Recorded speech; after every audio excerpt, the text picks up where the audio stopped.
call to leadership among their fellow citizens. Give them vision to see far into the times of the issues of this nation. Courage to hold what they believe to be right, and integrity in their words and motives. And may their service to their people promote the welfare and peace of humankind through Jesus Christ our Lord. God and Father of humankind, who in your love made all the nations of the world to be of one family, help those of different races to love and understand one another better. Take away hatred, inequality, and prejudice, so all may work together for the coming of your kingdom of justice and peace through Jesus Christ our Lord. Amen. Say the Lord's Prayer. Our Father, who art in heaven, hallowed be thy name. Thy kingdom come. Thy will be done on earth as it is in heaven. Give us this day our daily bread, and forgive us our trespasses, as we forgive those that trespass against us. And lead us not into temptation, but deliver us from evil. For thine is the kingdom, the power, and the glory, forever and ever. Amen.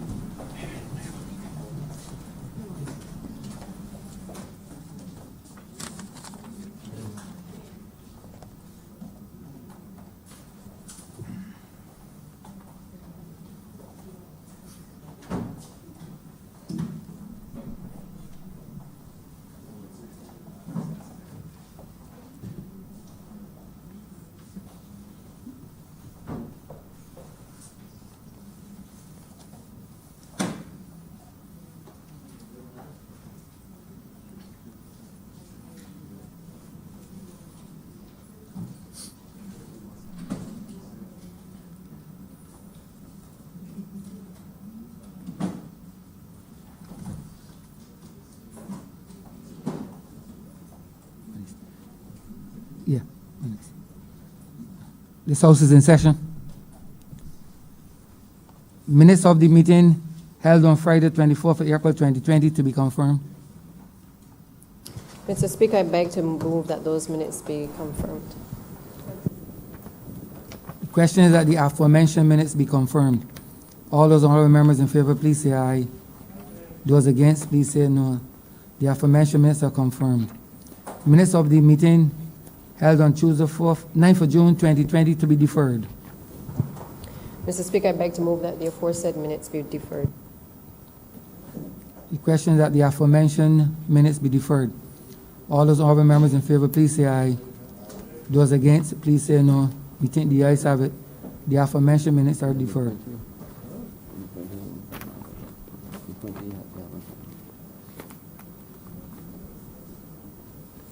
Announcements by Your Honor this week. Messages from Her Excellency the Governor General, petitions, papers. Mr. Speaker, I am commanded to lay the annual report of the Barbados Investment and Development Corporation for the period April 1st, 2017 to March 31st, 2018. Government notices, private members notices, notices of questions, reports from select committees. First readings of the Mr. Speaker, I beg to move the first reading of the Severance Payments Amendment Bill. The question is that the aforementioned bill be read the first time. All those honorable members in favor, please say aye. Those against, please say no. We think the ayes have it. Statements by ministers, congratulatory and/or obituary speeches, personal explanations, motions for leave of absence, oral replies to questions, notices of motions for the adjournment of the House on matters of urgent public importance, orders of the day. Suspension. Mr. Speaker, I beg to move the suspension of standing orders 6, 16, 18, 20, 42 subsection 5, 43, and 44 be suspended for the remainder of today's sitting. Second. The question is that the aforementioned standing orders be suspended for the remainder of the day sitting. All those honorable members in favor, please say aye. Those against, please say no. We think the ayes have it. The aforementioned standing orders are hereby suspended. Government business. Government business is the order of the day. Order number 14, sir. In the name of the Honorable Prime Minister and Minister of Finance, Economic Affairs and Investment, and the Public Service, to move the second reading of the Barbados Optional Savings Scheme Bill 2020.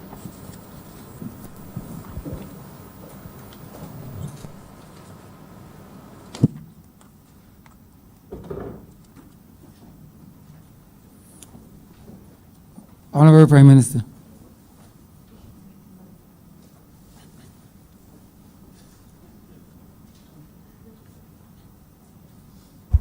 Thank you very much. I trust that my voice can be heard, Mr. Speaker. This is an unusual position. There are some times in the life of a nation, Mr. Speaker, when one is forced to reflect on where we are and what we confront and who shall carry the weight. And I have had cause to do a lot of reflection this year when I was on forced leave after my medical procedure. And in so doing, I realized that we live in unusual times, and what is required of our nation and the other nations of the world is to be able to harness the collective will of a population to stabilize it when required, but also to propel it when appropriate. We face an unusual set of circumstances as a small island developing state. The pandemic of COVID-19 has gripped the entire world. I dare say that I truly doubt that there is a country on this earth that it has not touched. But it has come on top of other conditions. We were fighting that of the climate crisis. Indeed, it is already the 15th of June, and unusually, the next storm to come will be the fourth for the season, in circumstances where the season got started before June 1st. And it is anticipated that it will be a season with a lot of heightened activity. We were fighting our own battles. Indeed, this government was elected, and this parliament, I can say fully, was elected on a platform of being able to stabilize the social and economic conditions of this country after what has come to be regarded by all as the lost decade, which left us with the regrettable reality of having the third highest debt to GDP ratios of the 200 nations of the world, roughly. But what has given me tremendous confidence and tremendous fortitude is the Barbadian people.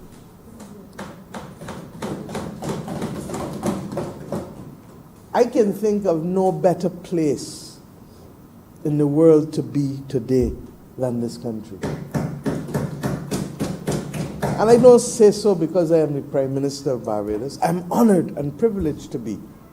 I say so because time after time after time, the people of this nation rise to the occasion to do what is necessary to stabilize and to keep Barbados safe. And I say so conscious that there are many of my colleagues regionally and globally that would love to be in my position today, to be able to report to a country that even when we have to take decisions that are difficult, even when we have to do things to bolster our condition, that the people of this nation instinctively, Mr. Speaker, instinctively rally and rise to the occasion and protect the condition of the nation and of the people of this nation. Mr. Speaker, this bill that is before this honorable chamber is a perfect example of the creativity of Barbadians, the commitment of Barbadians, the confidence of Barbadians, and above all else, the compassion of Barbadians for each other. And I say so, Mr. Speaker, with almost goose pimples on my skin, because we started the process knowing that the only way we will get through this difficult moment in time is if first and foremost we are our brothers and sisters keeper. That there has not just to be the use of the word solidarity, as WHO and others, the World Health Organization, have been using, but that in all that we do, we must reflect that solidarity as a nation. And therefore, the recognition that the government of Barbados, even as it sought to protect a large part of the public space by guaranteeing and stabilizing the employment for those who work for us, when all others in the private sphere and in the civil society sphere have had, understandably in some instances, to take decisions that they regretted taking because simply of the cessation of economic activity that had by nature to be associated with the requirements of the public health advisors in order to be able to stabilize the spread, contain it, and allow it to come right back down. And Mr. Speaker, we were able to do that. But even before that, let us go back, and I want for the record to commend the Minister of Health and the Emergency Organizing Committee who have been, Operations Committee, who have been meeting every day effectively since early January. We're now in the month of June. We're now in the month of June. And they've met effectively every day to direct the affairs of this nation under the leadership of the member for the city of Bridgetown, who has distinguished himself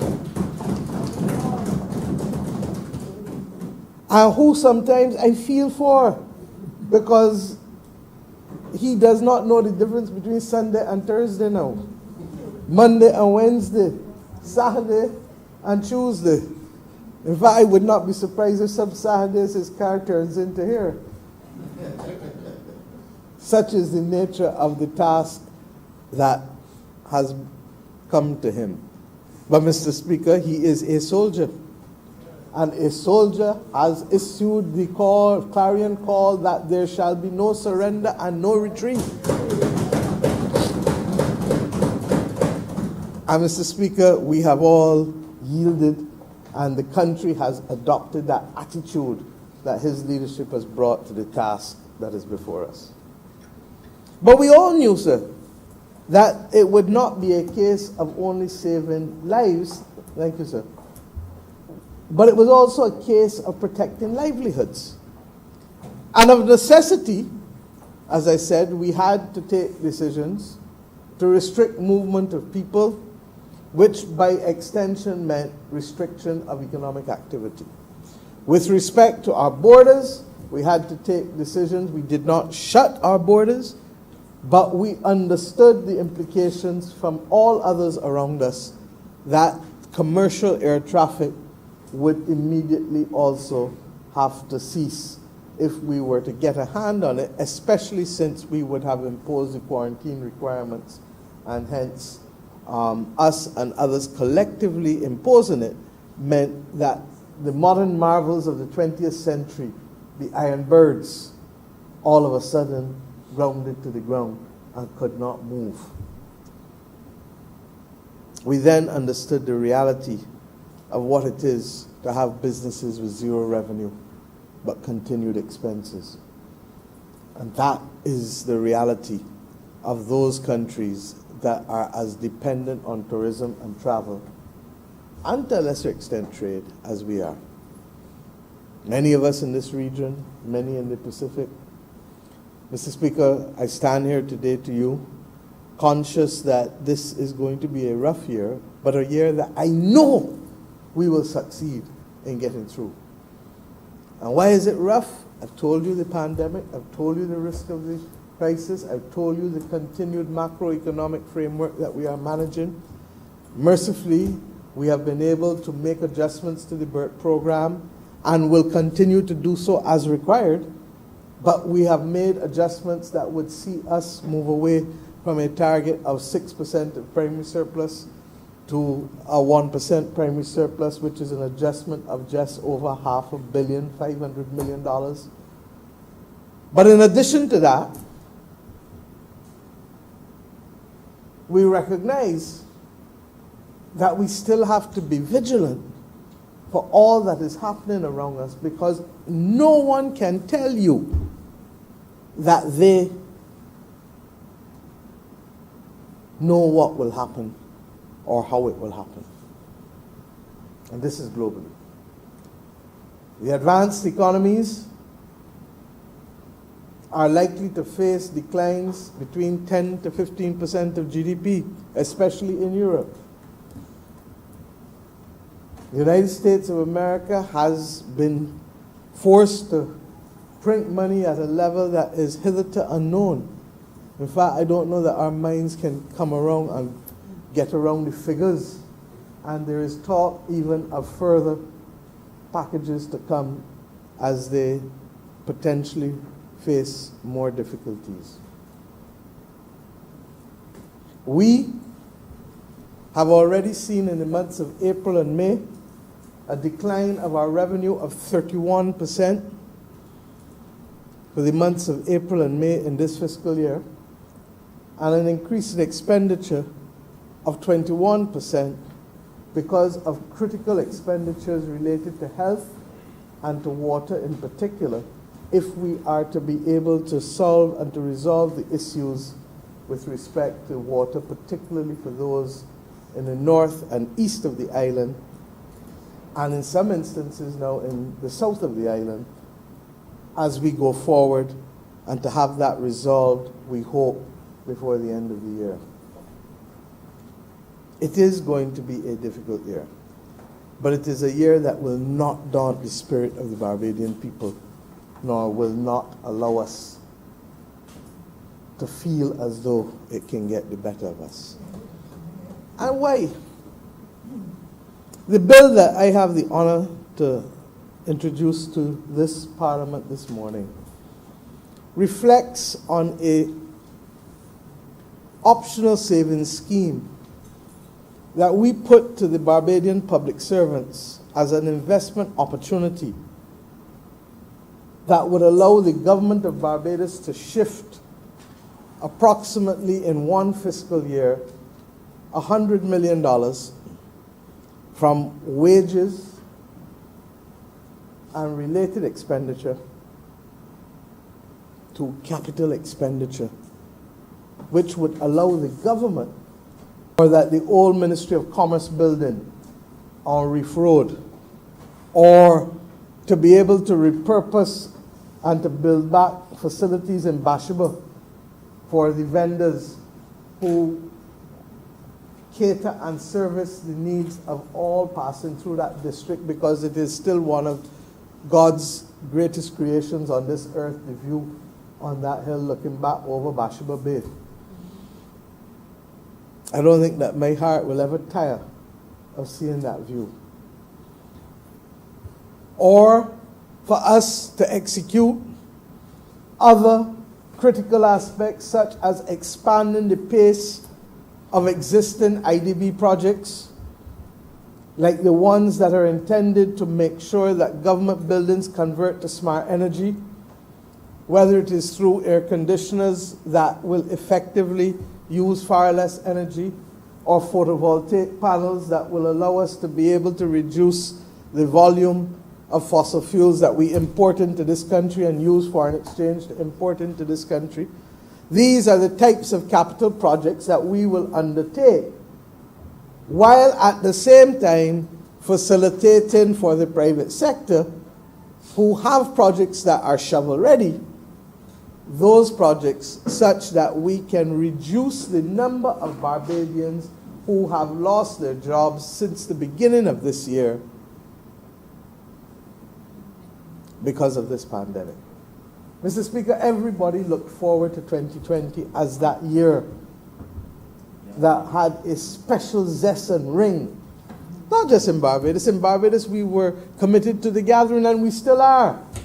And we shall continue to gather because it has shown that we will remain focused, or we have shown that we will remain focused on what we have set out to be, because we know that obstacles will come. In the words of Marvin, so much obstacles in my way. But we will shove and push through. We will go over, we will go under, we will go around, we will do that which is necessary, but we will do it together as a people. And that is the critical point. So I have come to this honorable chamber today not for a lot of long talk, sir, but first and foremost, yes, to pilot this bill, which essentially provides for a framework for Barbadian public servants to opt in or out, fully or partially, zero or all. It's their decision as to what portion of their salary, so long that it is not over 25% of their emoluments after NIS taken out and other statutory deductions, for them to decide. Most people will probably opt to decide for the full 18 months. But there are some who may decide in shorter periods because of their circumstances. And what we have tried to do with the help of the union movement, the labor movement of this country, is to craft something that meets our needs as a government, which is to want to create the additional economic activity for those who have lost their jobs in the private sector, to be able to get an opportunity to work again, allowing the country to build capacity while the world seeks to find a therapeutic or a vaccine for the COVID. We're not sitting down twiddling our thumbs. We're building the capacity so that when the world is fully flowing and functioning again, they will meet a Barbados that is much stronger, much more agile, much more capable, and much more impressive in terms of what we have been able to do while others were sleeping. Similarly, we recognize that an unemployment rate that goes from just over 9.5% where it last was at the end of last year to what we suspect, and we don't have the number figures, but based on our rough calculations, we anticipate that just under 20% of the workforce would have lost their jobs based on the NIS claims that we've seen. But we will wait the official unemployment figures. But we would not be surprised if we are on or about a level of unemployment of 30%. Unheard of in the modern history of the last few decades, and caused not as permanent structural unemployment, but unemployment triggered as a result of a cessation of business, literally zero revenue for so many different entities, either from the reduction of international travel, then the cessation of commercial air travel, and then the cessation of economic activity during the month of April with the curfew and restricted movements that the government was forced to implement as a result of the advice of the public health officials. So, Mr. Speaker, when this first started, it did not look like this. It didn't. But this government was responsive enough to what others in the social partnership put on the table, in particular the labor movement. And we recognized that it made sense and that it was a win-win, not just for the government, but for them. Because it took into account the individual circumstances of each public servant by ensuring that by giving them the option and by us creating a mechanism whereby the central bank could then facilitate others who would wish to purchase, either to be identified by the public servant, as you will see on the form, or to be determined by general demand by those who may make known their interest to buy the bonds, particularly the credit union movement of Barbados, and to a lesser extent, individuals, including some public servants who have said that they are prepared to buy from their other colleagues in the workplace. Because for whatever reason, they may be living at home, they may not have any children, they may have a capacity to save at a greater level, they may be saving to buy a house, they may be saving because they have children going to university in 3, 4, 5 years and they want to make sure they have some money put down. They may be saving because they want to do some renovations. They may be saving because they have somebody in the family who needs some kind of medical procedure that is difficult to find on island and that is difficult for them to be able to do without saving and contributing to the cost. I don't know. They may be saving because of all kinds of reasons, including wanting to jump in next year's crop over. It's their decision. It's their business. It is them to decide, Mr. Speaker. And it is against that background, therefore, that we recognize that by agreeing to this optional framework and by creating a mechanism that allows the central bank to play that particular role for us, that we have, in fact, Mr. Speaker, give me the bill. We have, thank you, Mr. Speaker, created a mechanism that can work for everybody. It necessitates us explaining, or it necessitated us explaining, thank you, to the country, but in particular to the public servants, what exactly was involved. And Mr. Speaker, I have been in public life in this country for 30 years. And I am accustomed to consultation. I am accustomed to rubbing shoulders. That has been the thing that I believe our generation, born in the early years of independence, had to accept that the meaning of democracy means that you govern not simply according to what you believe, but you move a nation as far as possible by bringing as many people along as possible. And that by bringing people along, the progress that you make is sustainable, rather than simply carrying a few and the rest asking where you have gone. And what we have seen with this BOSS program is a unbelievable buy-in on the part of all those who were involved. I have never seen the level of consultation, in spite of the difficulties, in spite of the restricted movement difficulties. And I've seen the willingness of Barbadian workers and public servants to be consulted on a Sunday evening, on a Saturday afternoon, on a Monday night, on a Tuesday night, on a Wednesday night, on a morning, at the gymnasium for 2 whole days. We met people, 6 different sessions. Some of the ministers in here, the Minister of Education, the Minister of Health, and of course the Minister of Labor, who was with the Minister in the Ministry of Finance and the Ministry of Economic Affairs and Investment, at the center of the rollout and the very difficult and complex discussions and long hours. But you hear me talk about ministers, but I need to talk about the economic team. Because the truth is that it was the economic team carrying also the heavy weight. And you will forgive me if I place in the records of this House the commitment in particular of the senior economic advisor, Dr. Kevin Greenidge, who literally did every single session without exception,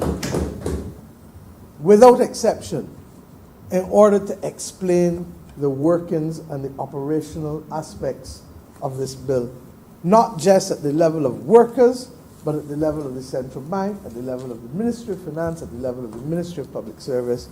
And I first and foremost say thank you to him and the rest of the economic team for putting us in this position. I say thank you to the unions. And I place on record for Hansard, because I believe that their commitment was stellar, given all that they are facing and given all who may want to taunt as well. The Barbados Workers Union, the National Union of Public Workers, the Congress of Trade Union and Staff Associations of Barbados, encompassing from the doctors, the Barbados Association of Medical Practitioners, the Barbados Nurses Association, the Prison Officers Association, the Police Association, the Barbados Union of Teachers, the Barbados Secondary Teachers Union, the APS and the BAPS, I forget the exact name, Association of Professional Public Primary School Principals, public secondary principals. You know, you get so accustomed to calling people by the acronyms that you forget the exact names. But I've worked with them for decades, so I know with whom about whom I speak. And there may be one or two associations, the air traffic controllers, but virtually everyone. And we met with them a number of times in the social partnership, initially outside of the social partnership, in a dedicated fashion. And I want the record of this country in this parliament to show the tremendous gratitude to the workers and their representative bodies in this country for allowing this Barbados to be able to be better capable of getting through this difficult period in this country's national development. We thank you, and not just the association and the workers, but we also thank those who were looking on as commentators, as members of the private sector, who understood that what the government is trying to do is to make sure that the burden can be shared as fairly as possible. And that it is not a case of only some working and the rest out there waiting and lolling and can't find anything to do and nobody looking after them. Not about here, not in this country. We go down together, we rise together. That is the Barbadian way. Or as I have said recently, this is who we are. This is who we are. Now it has necessitated some changes, Mr. Speaker, and the bill is not a very long bill, but the bill defines for us very clearly what it is intended to do. It is sunset legislation, and the Attorney General will have the chance. In fact, today we have two pieces of sunset legislation, and typically we have sunset legislation when we only need the laws to apply for a limited period of time. This BOSS scheme is intended to last only for 18 months, and it is intended to allow workers to opt for bonds, each of them as strip bonds. Each month typically is a strip bond. So it gives you ultimate flexibility as to what you want to keep, what you want to sell. You get full money on the day that your salary is due, so that it is completely at par. And the reality is that if a person says, I need all of my money, they get it all. If they say, I'm prepared to allow X amount to be savings, that is the case. But what we did, Mr. Speaker, was to target first and foremost those people whose net pay after statutory deductions is $36,000 a year or more. In other words, you're carrying home $3,000 or more after you deduct income tax and NIS. And we did it not because we are excluding those earning below, because those earning below can choose to opt in if they so desire. But we recognize that those earning below constitute the majority of persons who are more likely to be interested in a government housing program, a government-sponsored housing program, or one which the private sector may have, because we recognize that that category of person is the person who has been most excluded from ownership of houses in this nation, and we want to correct that wrong as we go forward as a nation, such that they are not tenants in their own land, but owners of property in the nation of their birth or adopted citizenship. So, Mr. Speaker, those people can opt in, but the obligation is not there on them, and the focus is not there on them. Similarly, the bill provides for some pensioners, because we had some pensioners say that we would like to opt in to be able to purchase too. And those government pensioners are also on the bill of government, and hence that diversion of expenditure from statutory payments to pensioners would equally be diverted to the capital expenditure for which we are doing this entire program. We cannot commit to all of them, but we said to the extent that there is room, and why? Because this bill places a cap of $8.5 million per month in the number of bonds, because drunk or sober, mind your business, we now come out of a program that had us at the third most indebted nation in the world. And we have no desire, even as we stabilize, to go back there now or any time in the future of this nation.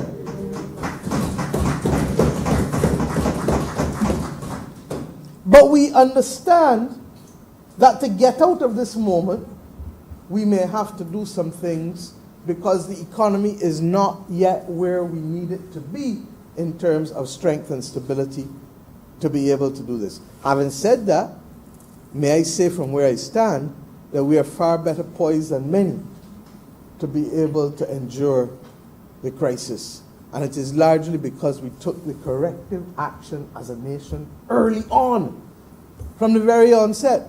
Within less than a week in office, this government announced to the world, 1 week after the Attorney General and I was sworn in, that we would, one, cease to pay our international debt instruments, because we were going to restructure our debt, because our reserves and our debt situation was completely unsustainable, and that when we asked once again the Barbadian people what to do and how to do it, and if they were on the journey with us, they answered virtually all to a man or woman, yes.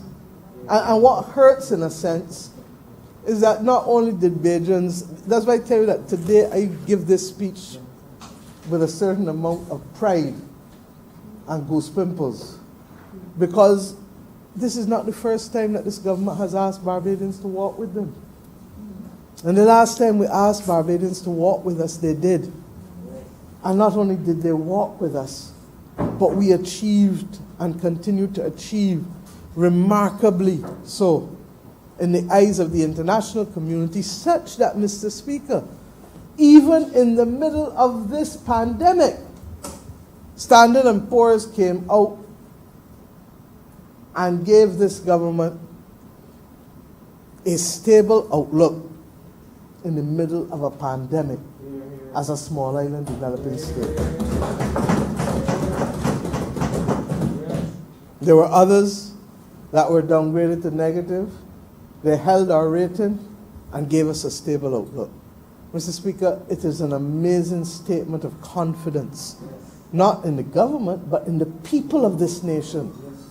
Because the combined efforts of the government, the labor movement, the private sector, the civil society, the non-governmental organizations, the churches, ordinary human beings, walking in step, this is who we are.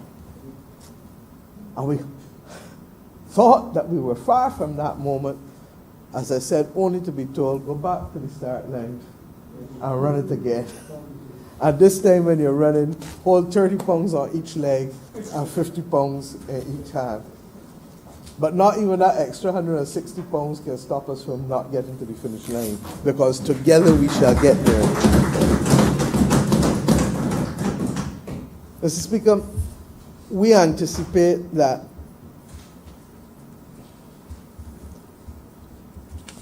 the uptake will be reasonable. I've been in public life, as I said, 30 years. In one instance, one union, when they did the poll at the end of the session, had 95% of the people there supporting it. I think that was the Barbados Secondary Teachers Union. I'm told that the National Union of Public Workers had a general meeting last week, and that they had 497 people on the call for the general meeting. That at the end of the day they had 3 abstentions and 494 people voting for this. These are the kinds of numbers and the kind of support that cause us to know that this is truly a boss program for our boss people. There's a document that I will make a document of the House, sir, and it's an electronic document, and I will ask that it be made available on the Parliament website, that sets out in very simple language for all what is involved in this program and how they can opt in and opt out.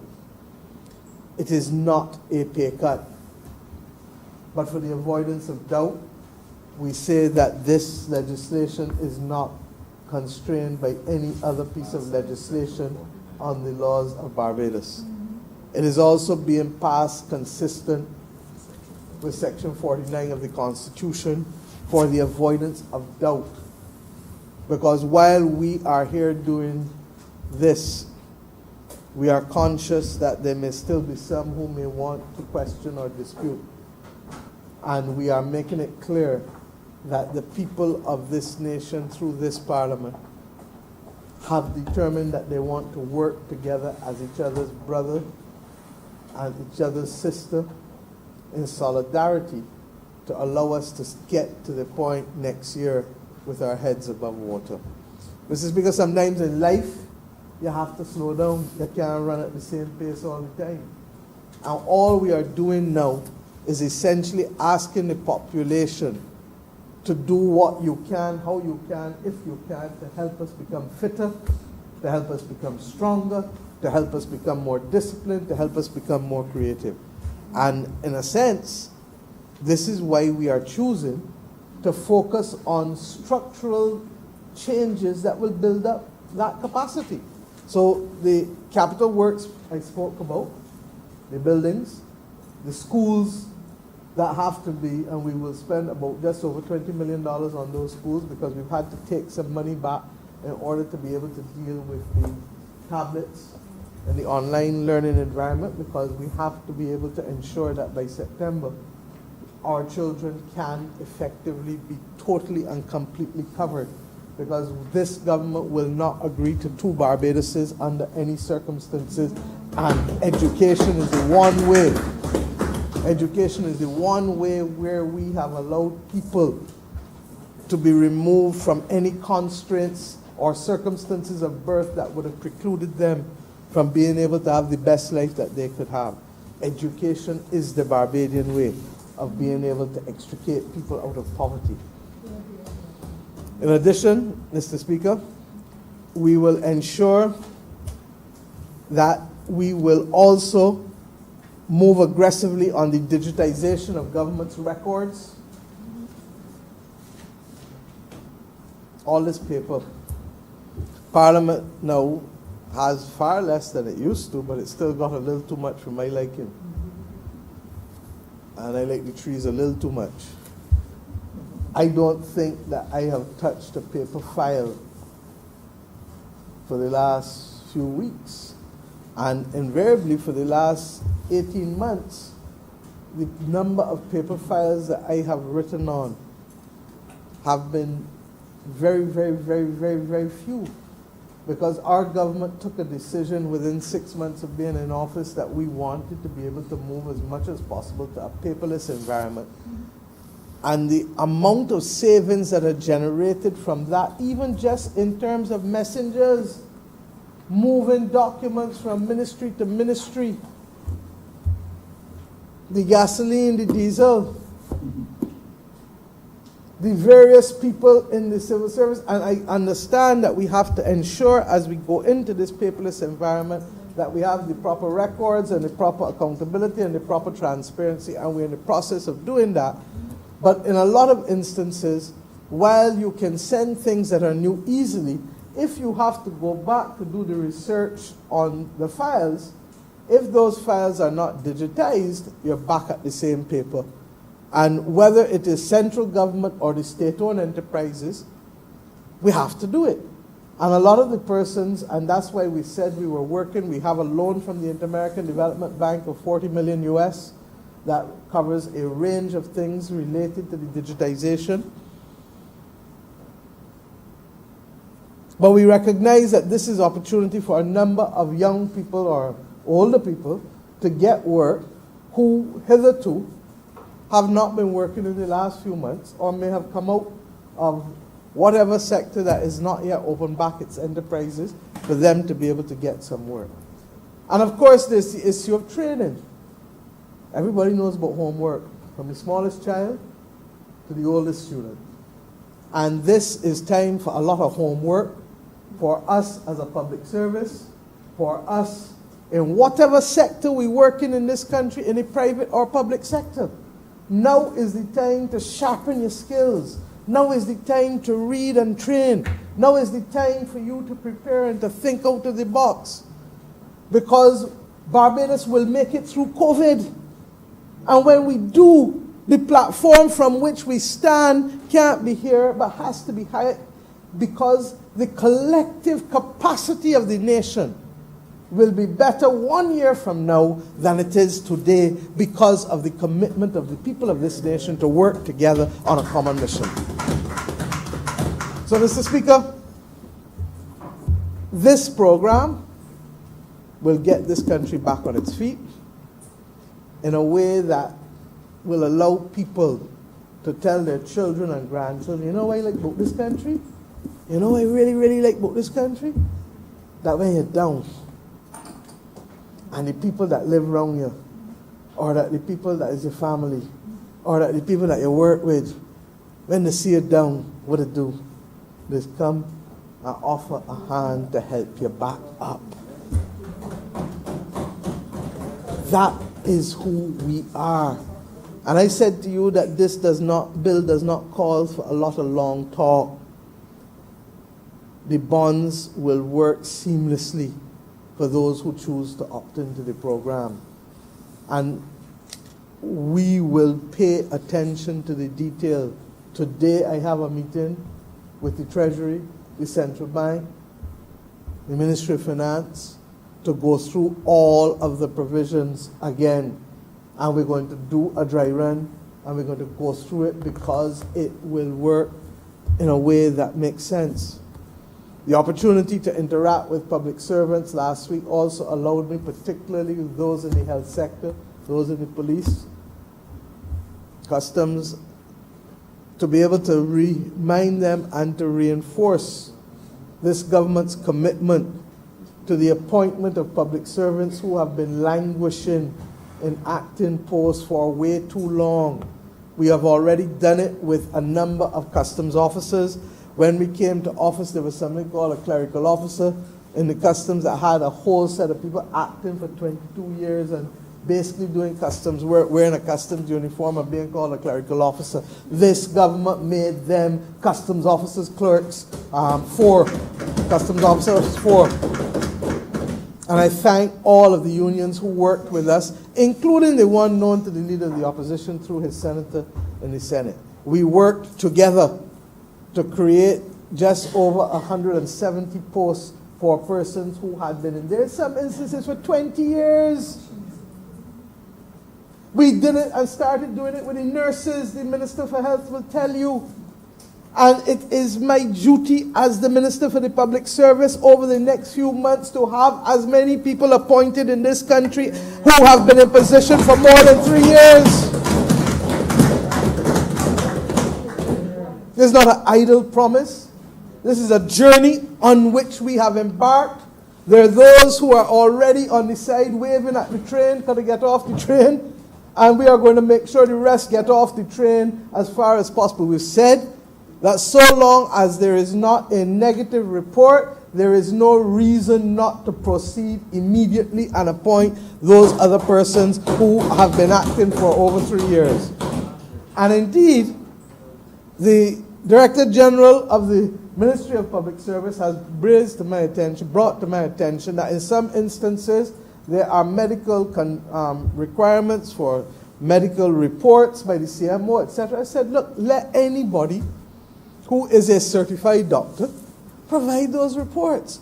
Because if we have to go back and deconstruct the system and reconstruct it, as I keep saying. Because if not, all we will be doing is letting it bottleneck and humbug people who ready and who need to go and get a mortgage, who want to get on with their lives, who want to be able to even determine if this is the correct platform for them, or they want to shift. I am saying to you, Mr. Speaker, that I therefore hope and pray that this entire exercise, which has given us a chance to even reinforce those messages to the thousands of public servants with whom we met over the last few weeks, that I want them to keep faith and to recognize that in the same way others have been helped, that with the grace of God and with the passage of time, so shall they.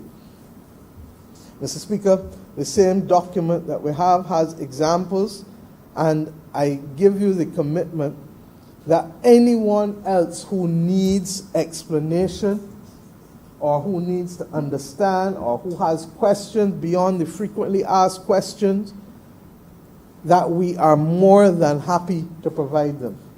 But what do we hear? Mistress, a 4-year bond with 5% interest, but when I put my money in the bank, I be paying the bank to keep the money there. That's what the people tell us. That they pay in the bank to keep their money there. And we have done more in the last 4 weeks. And I turn to the Minister for St. George South because he will continue the excellent work on financial literacy than perhaps any other government has done in the history since independence, about bringing a population on as to how they can best manage their money and to be able to participate in a different market besides house and land. And house and land is critical, don't get me wrong. My grandfather told me from early, land don't spoil. It don't spoil. So house and land is the first investment that most Barbadians will make. But you can walk and chew gum. You have house and land and you got little savings. You can leave a little in the bank or you can leave some in the bonds. You have a combination of the two. Then there may be some other opportunities that may come up later in the year. And we've said already that we probably will have to bring a national pandemic solidarity bond, to which those persons who are not public servants will have free access to buy, rather than being forced to only buy these boss bonds on the secondary market. So that we hope to be able to create opportunities for everybody, because at the end of the day, the country needs to stabilize. Why should a teachers' credit union in Iowa benefit from the rate of return? And I want to make this document here that shows the pricing of Barbados' bonds.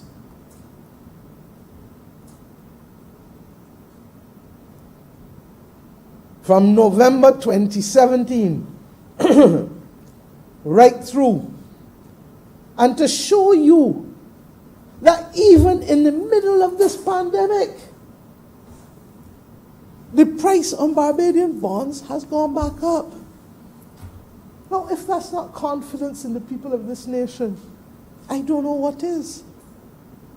So that, Mr. Speaker, when you look at that uptake there on both of the bonds, the prices have gone back up. in terms of their trading. Now I say to you, therefore, that we know from children that not every day is sunny. But we got through rainy days and sunny days as children. And as adults, we continue to get through rainy days and sunny days. There are some days, however, that day after day after day after day after day after day after day after day after day after day is pure rain. And you begin to ask yourself what's really going on. And it is at that point that solidarity and partnership causes you to know that you're not in it alone and that others will hold your hand and to help you to get through it. This BOSS program is one such program. And I believe, Mr. Speaker, as I said, that there are those across the region and the world who would love to be where I am today standing, as a leader of a nation that continues to tell the world that we know how to do it together and to put Barbados first each time. And as I said, to have had this experience twice in 2 years is the most humbling aspect of my being in public life in this country. There is nothing, and I want to say definitively, there is nothing that will eclipse the pride that I have to lead a nation that on 2 occasions, in 2 short years, have chosen to recognize that their future is best working together, rising together, building together, being together, and spreading the love and joy, even as we disagree on some other issues. But when it really, really, really matters, we know how to put aside those divisions. We know how to put aside those disagreements. And I want publicly today, because I did not know, the problem with these masks is that I really believe is that it can hide identities. And you don't always recognize people as easily, especially in a large room. And I want to apologize to the leader of the Democratic Labour Party yesterday for not acknowledging her presence at a meeting that we had of the social partnership. Apparently she was there. And I really want to thank her for coming and to publicly apologize to her for not acknowledging her, because I did not realize, nor did anyone tell me that she was there. Even though she registers disagreement on this proposal, I think that the issue is probably that she's not had a chance to be properly informed by Dr. Greenidge and his team. But I can arrange that for her, and if she still wants. But suffice it to say that, look,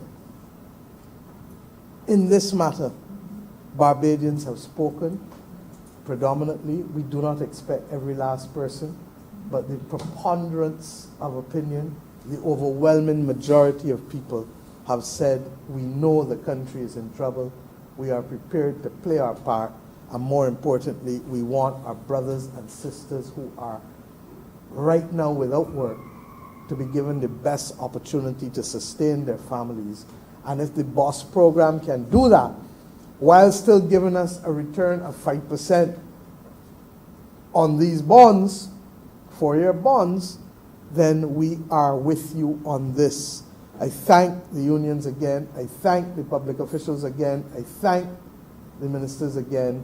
And Mr. Speaker, I ask that this bill be now read a second time, proud of the fact that if we master this BOSS program, then I know, like with everything else, we too shall succeed and pass through this COVID. COVID will not put us down. When all is said and done, B still comes before C. Also D, by the way. But B still comes before C. And we shall conquer COVID, as one people. I'm obliged to you, Mr. Speaker.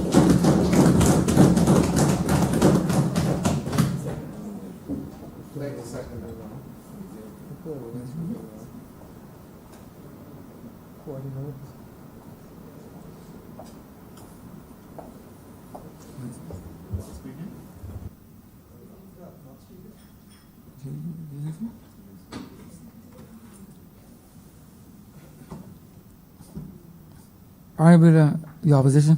Somebody. Please turn on your mic, sir.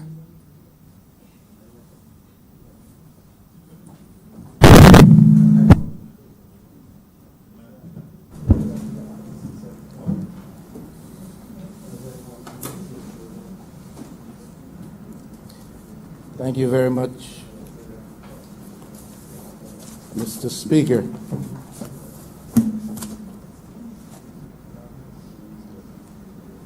I want to begin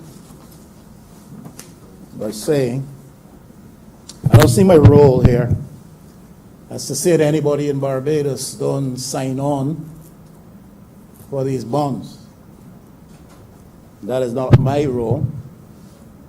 And so you will not hear me say to people, don't take these bonds.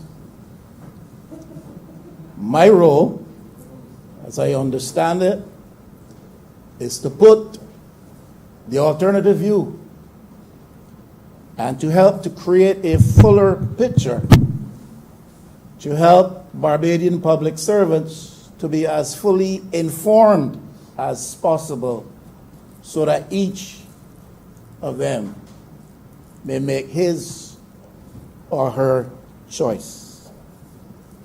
And that's what I seek to do.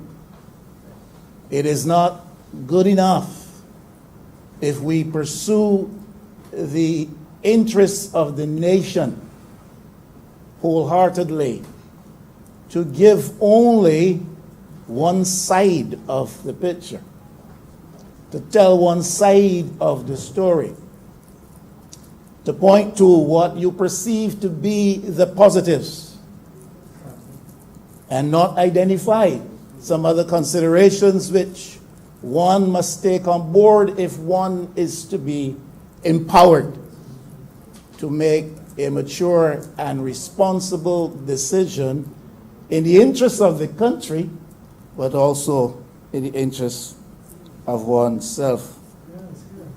Mr. Speaker, for me, a cut by any name is still a cut.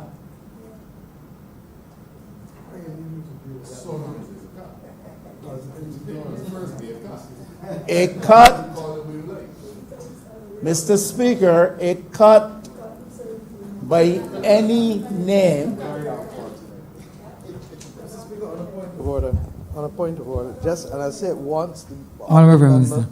the honourable member is misleading the House, and he's entitled to live in a land of delusion as he has since the 27th or 8th of May. But this is not a cut. And a cut means that a person gets reduced value. If the person receives 100% of what they're entitled to, and if the law ensures that that is what they are to receive, as this law ensures, I'd like to pass him a copy of the bill, because I'm not sure that he's read the bill, and could you please also print a copy of the document for him?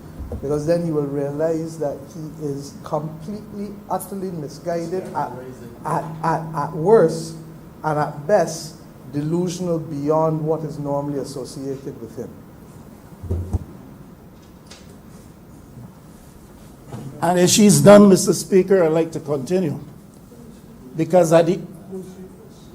she who last spoke, the Honourable Member for St. Michael North East and the Honourable Prime Minister. So the Honourable Prime Minister can refer to me as he who is delusional, but I can't say she who last spoke. Mr. Speaker, she who last spoke. If she is done, then I will continue. Because a cut by any name, a cut by any name is still a cut. You may go to the doctor, And he may, in consultation, tell you that he has to do a little incision here. Mr. Speaker, he's planning to cut you. He uses the word incision. A cut is still a cut. Maybe designed, maybe.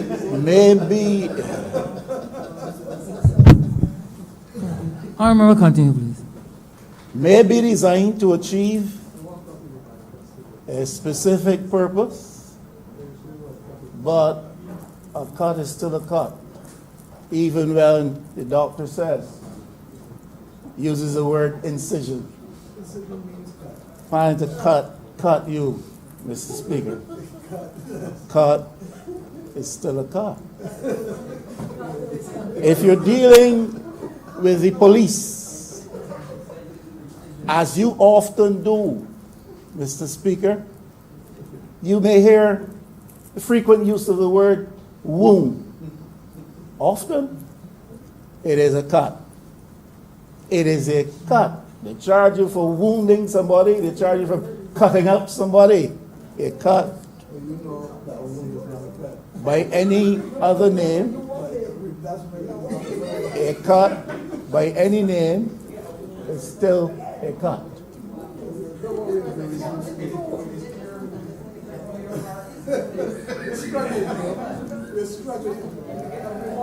It is my humble view that the ones who are struggling here are the 28 over there.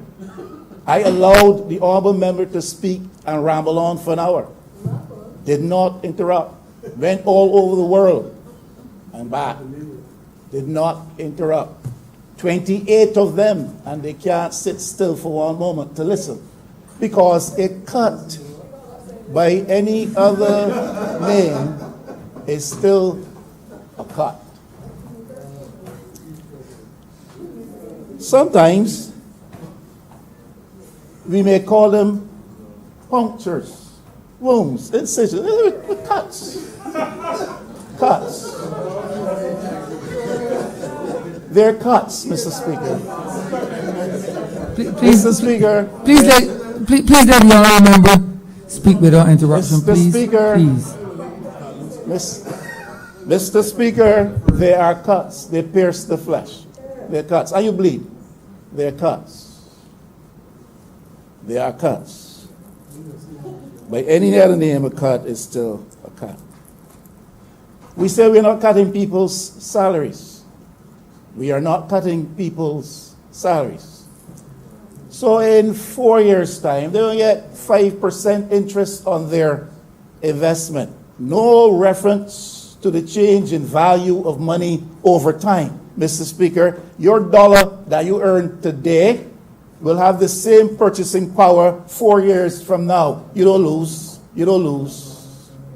You don't lose because the dollar has the same purchasing capacity 4 years down the road. So you're not losing. The inflation rate in Barbados today, Mr. Speaker, is over 4%, I think, and likely to trend up in the next few years.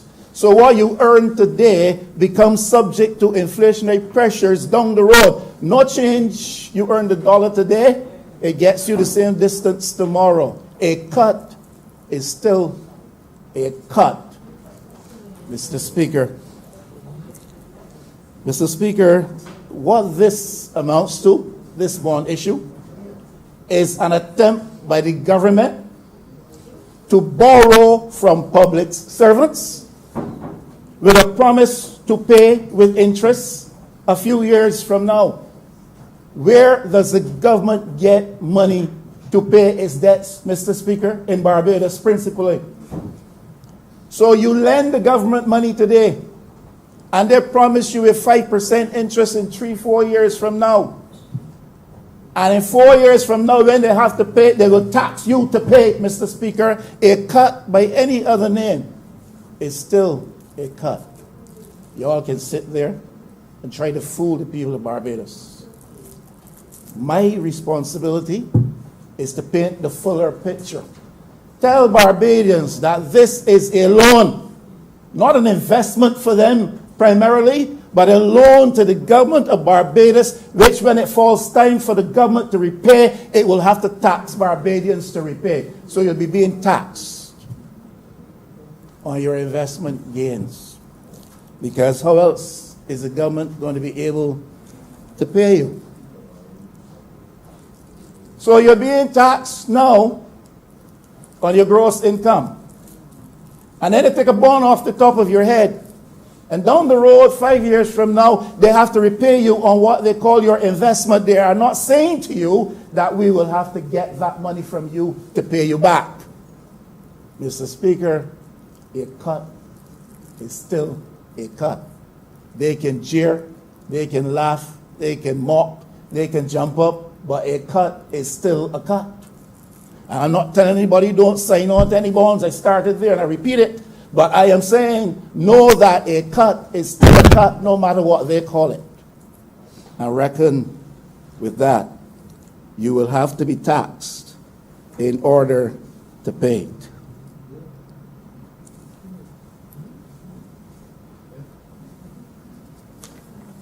I was reading a little bit in the debates of the constitutional amendment brought by the BLP administration with reference to the business of cutting or varying public servants' salaries.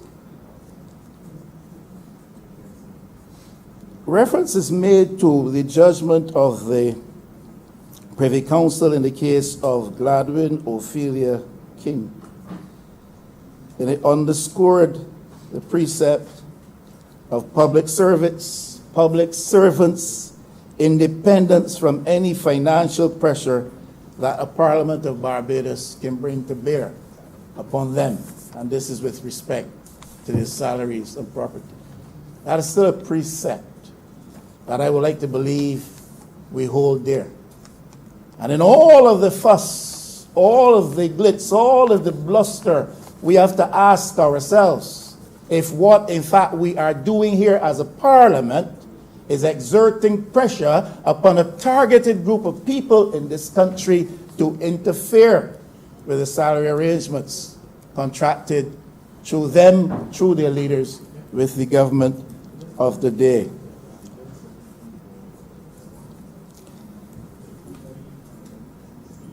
The crux of that debate, and it was a platform mounted by this government, this administration in government at the time, and that is that the salaries of civil servants shall not be altered to their disadvantage.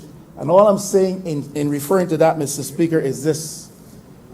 You may not reduce my pay from $10 a week to $5 a week. That is an obvious cut. But if you put me in a position, where my $10 is perceived by me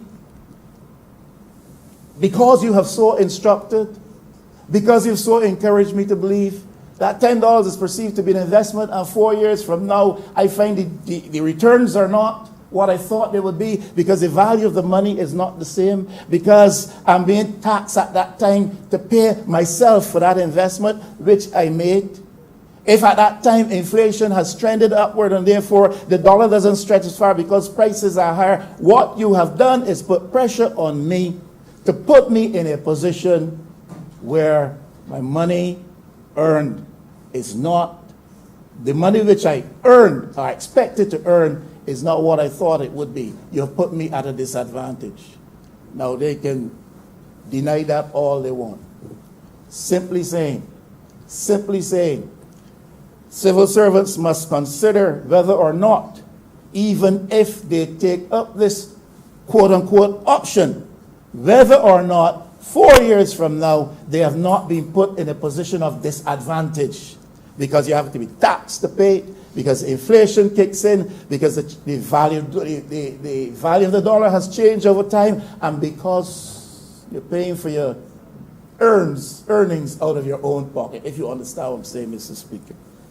Now that is putting people at a disadvantage. And the crux, Honorable Member for St. James North. Mr. Speaker, I rise on a point of order. The Honourable Leader of the Opposition is misleading the House. The Honourable Member is putting himself in the position of a clairvoyant. I know he might be a bishop, oh, I see. but I see. I don't know how anyone knows what's going to happen in 5 years' time. Oh, But exactly the fact point of I the made. matter, sir, the historical facts are that the Barbados Labour Party government, of which he was then a member, of course, prominent member, not only, in fact, did not raise taxes to repay the 8%, which was deducted from every public servant's salary under a Democratic Labour Party administration, not only did not raise taxes to repay that, but in fact paid back those public workers the emoluments that had been deducted, even after the same case that he just quoted of Philia Kingser. That is not the record of the Barbados Labour Party, to raise taxes to repay public servants whose salaries were deducted or who have invested in government bonds. So, as I said, he has put himself in the position of being a clairvoyant. In other words, he's now playing God to know what will happen in 5 years' time. I know he's a bishop, but I didn't know that bishops had that power as well. So. But what I'm saying is, what I do know is that it is going against the historical record of the Barbados Labour Party in government to be making the suppositions he's making, sir, and he's misleading the House, sir, and he's really being unfair to the people of Barbados, who have clearly shown that they agree. I mean, if out of 500 people, 497 votes, I mean, we're all politicians. We came in here by the votes of the people of Barbados. And if 497 public workers, members of the Barbados Public Workers Union vote, 3 abstentions, I think he's being unfair, sir. And wouldn't want to say treasonous or unnationalistic, sir. Making a speech. but I think the Honourable is misleading the House. Continue. Honorable Leader of the Opposition, please continue. I really, Mr. Speaker, Honorable Member, continue. I am continuing. Sir, I really apologize on behalf of the honourable member for that unfortunate delay of the House. Everybody knows that government earns money from taxes principally in Barbados.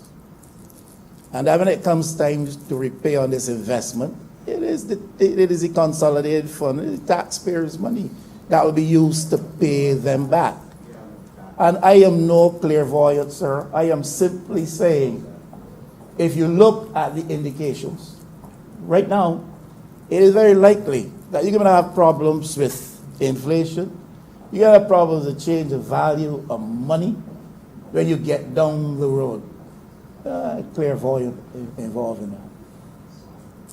Equally, he is not to suggest that that will not be the case. But yet the government is making Barbadians believe that everything in the Barbadian economy at that time will be hunky-dory. So we'll be able to repay this. Not a problem at all. I would invite persons just to cast their minds back not too far. Recent memory. And they would recognize what we're talking about. When you put your money out there, you may not get it back as you think. That's all I'm saying. And that point should be made by those who want to propose this for people so that they understand the risks involved. Now, Mr. Speaker, I would like for you to tell me if these bonds are so attractive, why are they not being offered generally to the public on the open market? And why are public servants being made the primary targets a captive audience. And don't, you have beneficiary if you want. Primary targets. And don't come and give me this fluff about other bonds to come later in relation to housing. Probably we can talk about that too when the time comes. But why are public servants being singled out? We can get back to that if they are so attractive. Well, maybe they're not as attractive as we may be made to think, and therefore maybe the government senses that they will not get ready acceptance out there on the market, generally speaking. Public servants are a captive audience. You see, there's something called the fear of victimization. And everyone who sits in this house as an honorable member involved in political practice and culture in Barbados knows that this fear of victimization, knows that the practice of victimization is a prominent dynamic in our political culture and practice. And so the fear of victimization is real, especially for persons in acting positions. You can imagine that. In temporary positions. Persons who believe that soon, perhaps promotion is coming my way. Persons who hear it said that we are going to be appointing everybody unless there's something significantly dark to preclude that. We will be appointing everybody shortly. You hear that? You don't want to miss out on appointment by vexing the government. These are realities. Dismiss them if you want. Giggle and laugh and sneer if you want. But these are realities. Even people who operate at the highest level of Barbados fear victimization. Even people who are not part, centrally so, of the political process in Barbados fear victimization. A lot of professional people out there fear victimization, especially in a context where you have a government with this kind of numbers. So don't tell me that the fear of victimization is not a dynamic to be seriously considered in this whole equation. Don't tell me that.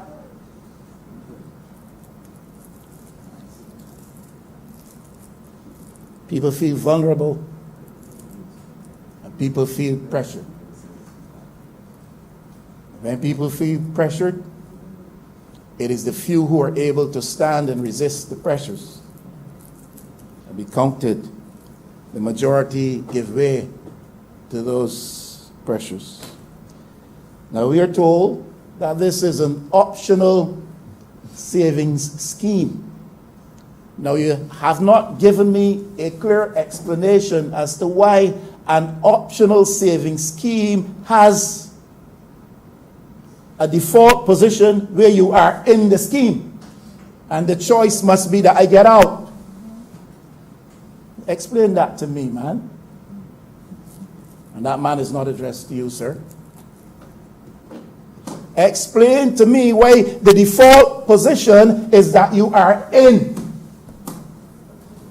And if you want not to be in, you have to sign out. Now what nonsense is that?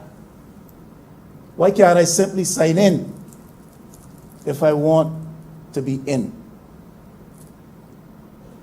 It's a boss scheme.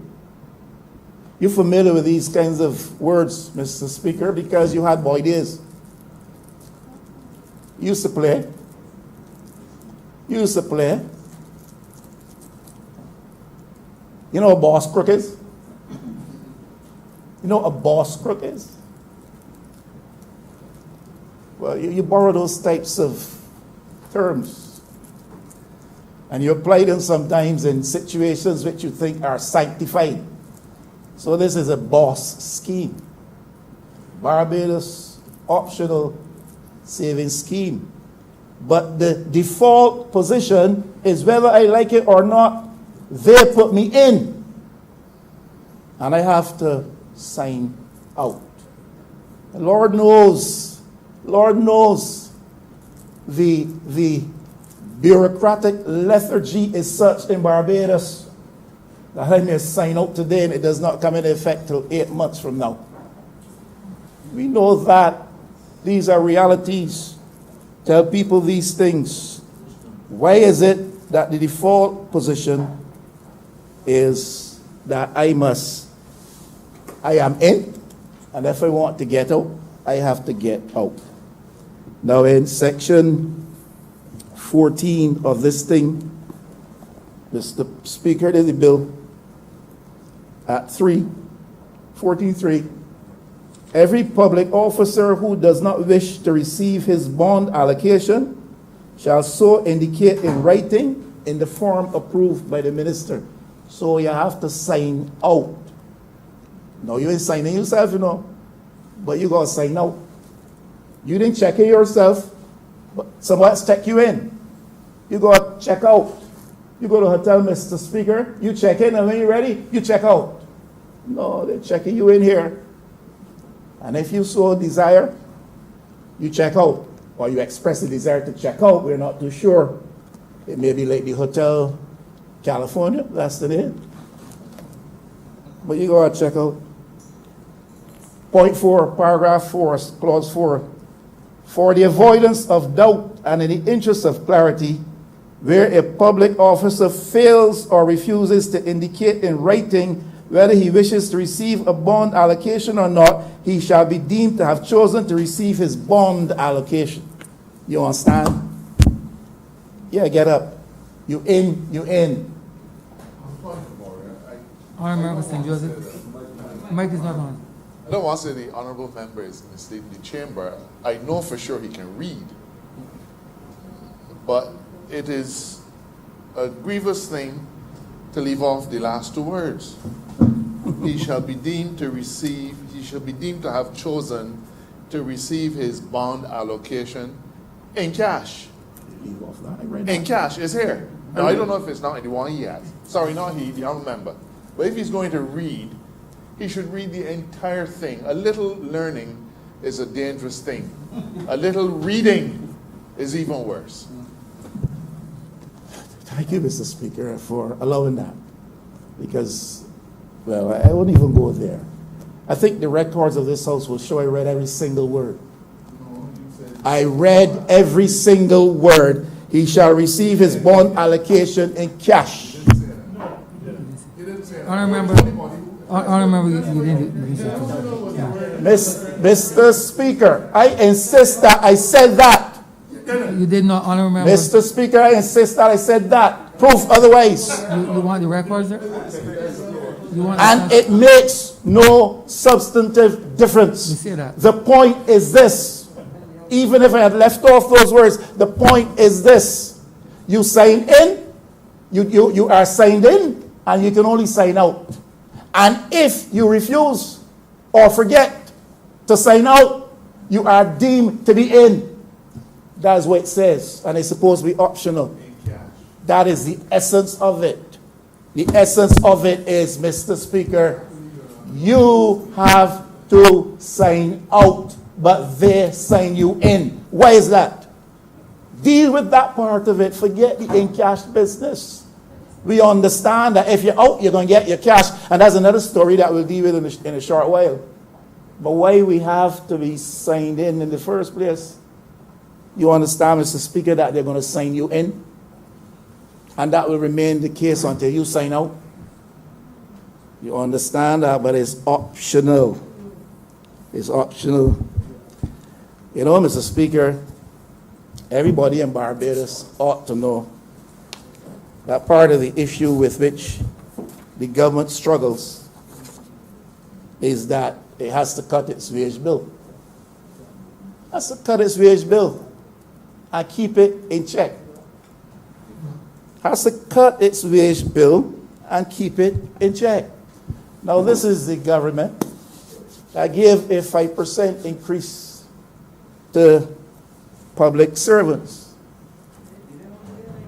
They gave, and I supported that too.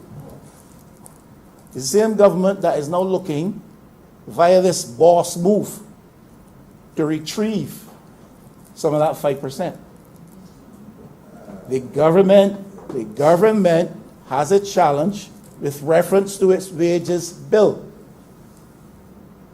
Understand what is happening here, Mr. Speaker? an attempt to deal with the challenge of an unacceptably high wage bill. That is probably IMF opinion.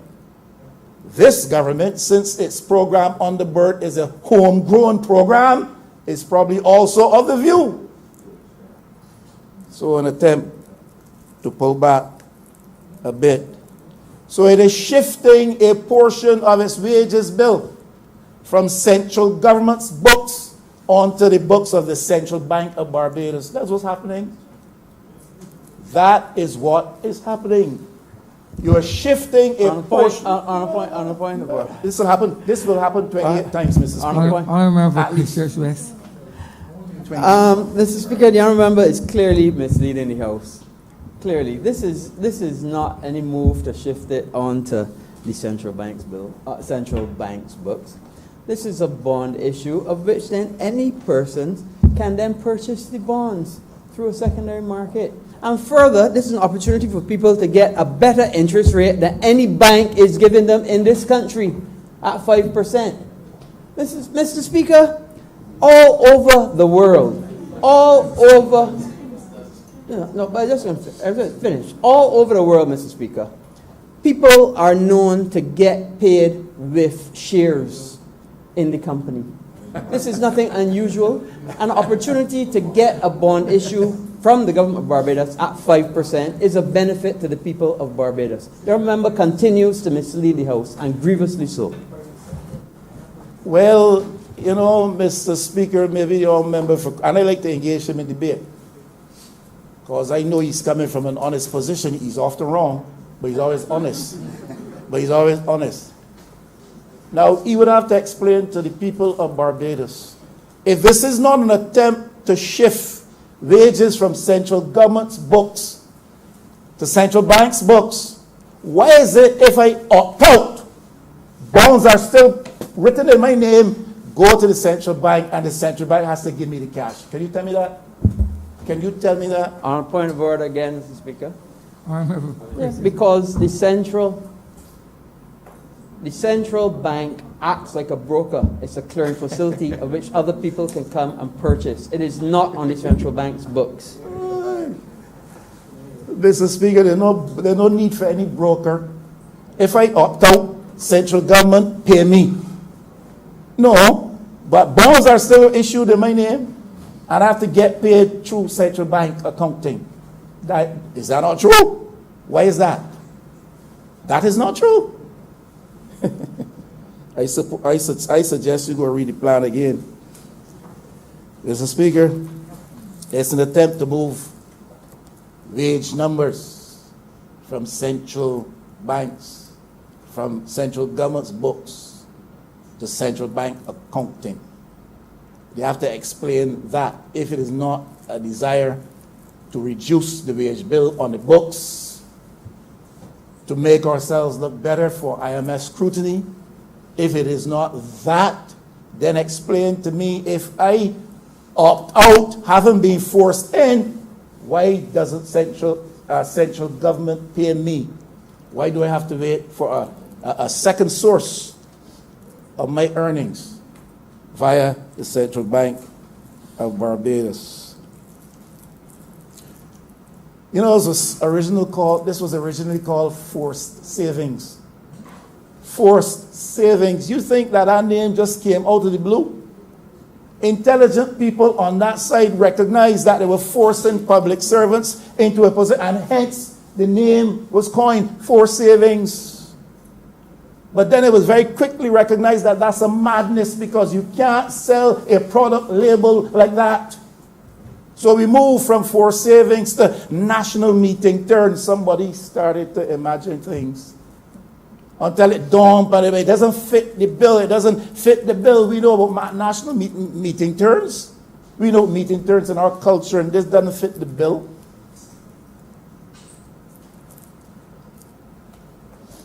So eventually, in order to market this, to sell this to public servants, we say it's a boss scheme.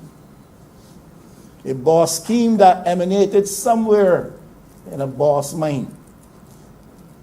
And now we have the Barbados Optional savings scheme. It's because it is forced savings. That is why we have the default position at in, and I must try to get out. It is a response to government's challenge on expenditure relative to salaries and wages. Central Bank of Barbados is being used to finance civil servants' pay. The Central Bank of Barbados is being used to finance the pay of public servants, because it makes for better bookkeeping for central government. Central Bank now has to help you meet your current expenditure. Another criticism of the last administration, that they relied heavily on the central bank to help them meet recurrent expenditure. This is exactly what this measure is doing, is achieving. It is helping government to meet the recurrent expenditure vis-a-vis public servants, a portion of public servants' salary. So you criticize the other administration for using the central bank to help meet current expenditure, print money to pay civil servants fully. You haven't gone quite there yet, but you're doing the same thing. You're getting the central bank to pay a part of salaries expenditure on behalf of the government. Prime Minister Sandiford wanted to achieve a similar thing with respect to public servant salaries. Early 1990s. The situation was different, but with respect to public servants' wages and salaries, position was the same. He needed to save some money. I was trying to read it. I think I saw he needed to save about $114 million. This government is telling us is what, 120, 122, 125, not far apart. A similar thing. The difference is this government is marketing its message and selling its product much better than the Sandiford administration did. It's the same exercise with respect to this. We want some space with respect to the expenditure attaching to civil servants' pay in Barbados. And so we are achieving, hopefully, the same thing he did, using, similarly, the method he sought to use when he cut salaries. He cut salaries. He cut salaries. Now, I saw somewhere in here that there's a ceiling on this per month with respect to the bonds, $8.5 million per month. I think I saw. For 18 months. When I do the maths, and somebody has to explain because I'm sure I'm missing something. When I do the maths on 18 months at $8.5 million, I don't get any $122. I get $153 or something so million dollars. So maybe my unlearned mind is not capturing something there. But I see 8.5 listed in here as a ceiling for any month. We reached $8.5 million. Even if you want bonds, then you can't get them for that month.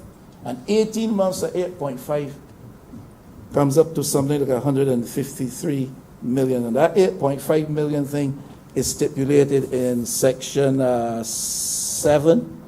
I think section 7 of the bill. Not sure, but it can be checked.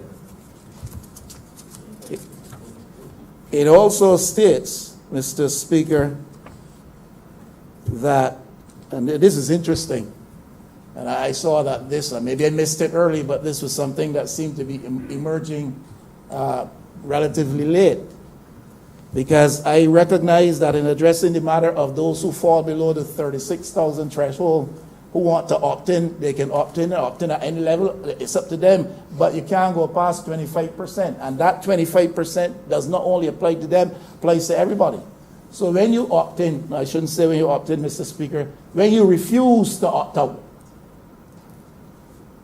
When you refuse to opt out and you're kept in, you can go to 25%. You don't have to settle for 70% or 18 or 19. And I wonder who there might be out there. I wonder who there might be out there that are willing to invest to that extent. That is also in the bill, section, the maximum value of bonds to be issued for the purpose of paying a portion of the emoluments to public officers or temporary employees shall be 25%. It is section 8, and it is on page 8 of the bill. Now, the debt restructure in Barbados of recent months has left, I hear the Prime Minister, the Honorable Prime Minister, referring to confidence overseas. And I heard this from the Honorable Member for Christchurch East Central some time ago. I don't hear any indication of confidence on the ground at home. I hear today about somebody somewhere in some part of the States, and I've heard it expressed by the Honorable Member for Christchurch East Central previously, as I said, that the Barbados bonds are very attractive to people overseas, and the prices right, values rising. And I don't hear references to local confidence in the domestic market. And I want to know how credit unions really feel about this, because they suffered some of the strictures of the restructuring, lost to about $30 million or so. I want to know how the banking sector really feels. I hear a lot of statements being bandied about this boy is on board and this boy is on board, and these bonds are attractive. The banks want them, the credit unions have no problem. I don't know about that for sure. That might be wishful thinking on the part of some. But if there's confidence on the ground at home, please give me some indication as to where this confidence is reposed. Because from what I read out there, the debt restructure experience has left a loss of confidence in government securities. This government has rendered itself subject to a position now where its recourse for borrowing is through the institutional lenders, the IDB and the CDB, and of course the IMF. And these are the people who are lending us stuff now. There's no confidence, certainly in this domestic market, in my view, for these bonds. And perhaps that's why they're forced savings upon a captive audience, the public servants of Barbados. That's where I'm coming from. Perhaps the Honourable Member for Christchurch West can tell me this as well. He's a lot more learned than I am. And I want to know why the maturity date on these bonds, Mr. Speaker, extends to the 4-year period. I want to know why 4 years. Was it magic in 4 years? Was it a miracle in 4 years? Is somebody on the other side clairvoyant to suggest that in 4 years' time, the Barbados economy will be in prime shape? And therefore, that's the best time to repair it.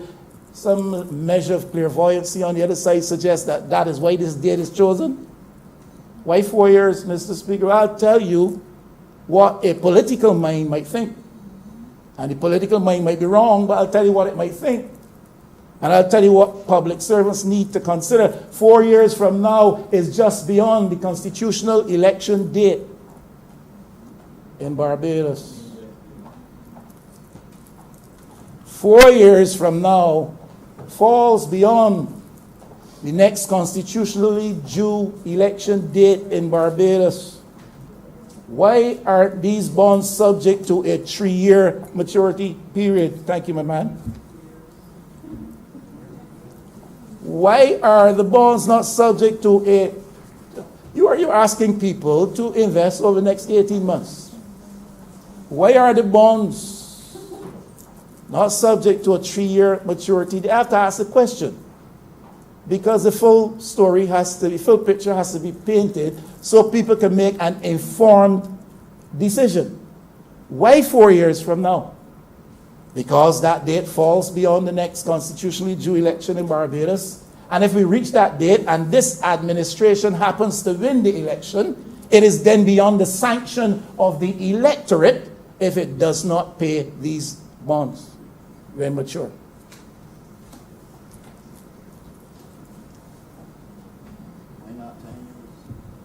Well, if you want to go 10 years, go 10 years. You're not going to go 10 years because you can't hoodwink anybody into accepting that.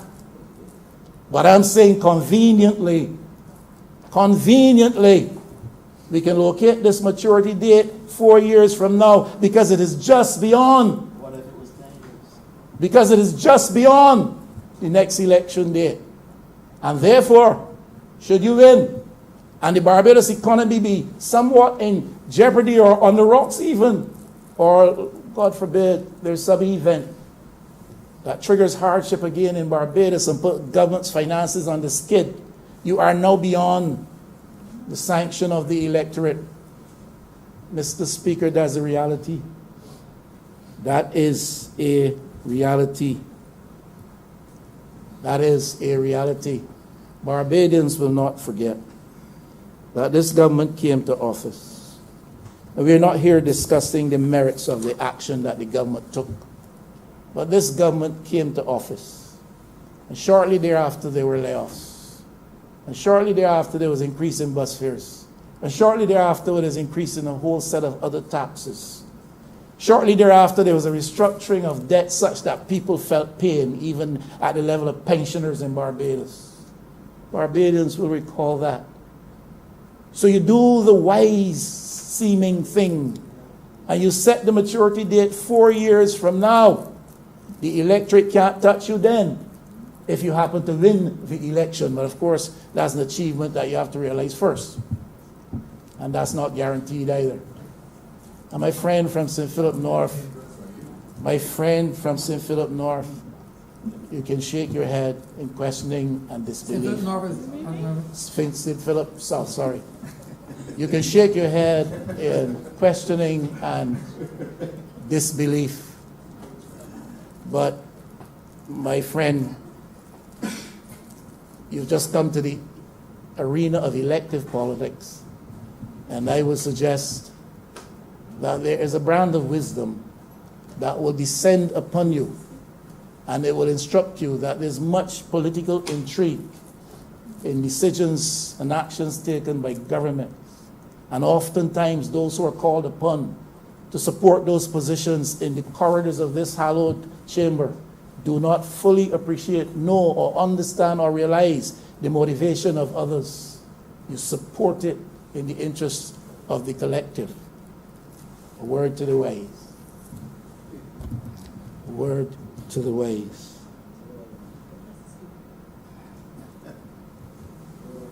So just like they raise taxes, just like they raise bus fares, just like they laid off people in the first year after election, just as they restructured debt on the premise of what they perceived to be absolute necessity, critical necessity. The question is, what becomes of this investment in these bonds 4 years down the road if we're facing issues in Barbados? Simply put, it is not as easy, breezy sailing as the government would want us to believe to accept these bonds. You have to weigh the pros and cons and see where you're prepared to put your foot. Mr. Speaker, the money raised from this has to go somewhere. I personally don't like where it's going.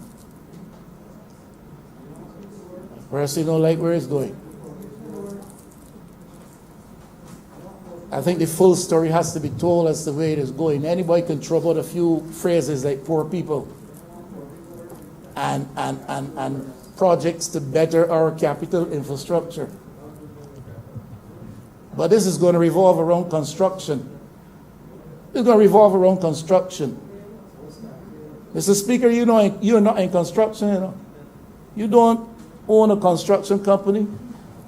You don't even know the difference, perhaps, between a chisel and a hammer.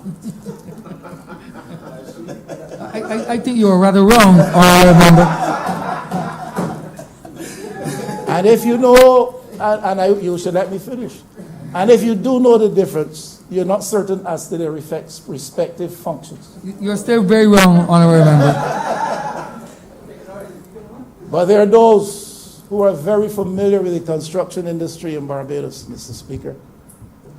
They are now our captains of industry here. They are now the power brokers behind the thrones And I say thrones and not throne. They're the ones who have the sway. They can have buildings moved almost overnight. They can have roads appear across streams were we to have them in Barbados. And this money will go their way. A few people, Mr. Speaker, will get some jobs. A few people will get some jobs. And that's a noble intention attaching to this purpose here. And we will try to make a dent in the unemployment levels which have risen alarmingly high in Barbados. We can't fool the people from the hotel sector that they will get jobs in construction because they are trained and skilled for that. But some people will get jobs and some numbers will be occasioned out of that, but insufficient. Insufficient in terms of aggregate number, Mr. Speaker. But the vast majority of this will end up in the pockets of the privileged. Will end up in the pockets of the privileged, Mr. Speaker. We don't see them in here. They don't come to these events. But they hold such sway and power behind the scenes. These monies will largely go to their pockets to do with what they will. And again, largely, it's consumption and conspicuous consumption, not necessarily reinvestment. It goes to capital formation for them. This is where the money will largely go to financiers and friends in the construction sector. Employment gains will be minimal and will not absorb the type of job skills lost in the tourism sector as is being touted. Mr. Speaker, I have to raise an issue as to the role of the central bank in this exercise. Central Bank of Barbados. And I suppose this legislation attempts to provide a legal basis for the central bank to do what is being asked to do. I don't know that the central bank prior to this is able to hold individual accounts or accounts on behalf of individuals. I think there was some public furor about that with respect to one particular individual not too many years ago. You would know what I'm talking about, being a legal man yourself. So I don't think the central bank's role legally is established before this with respect to managing the accounts of individuals. They do, I think, have some authority to invest in government securities and other securities, and I suppose that is what the government intends to have them do with respect to this matter. A new authority for the bank to hold accounts on behalf of individuals. We have to be careful as to how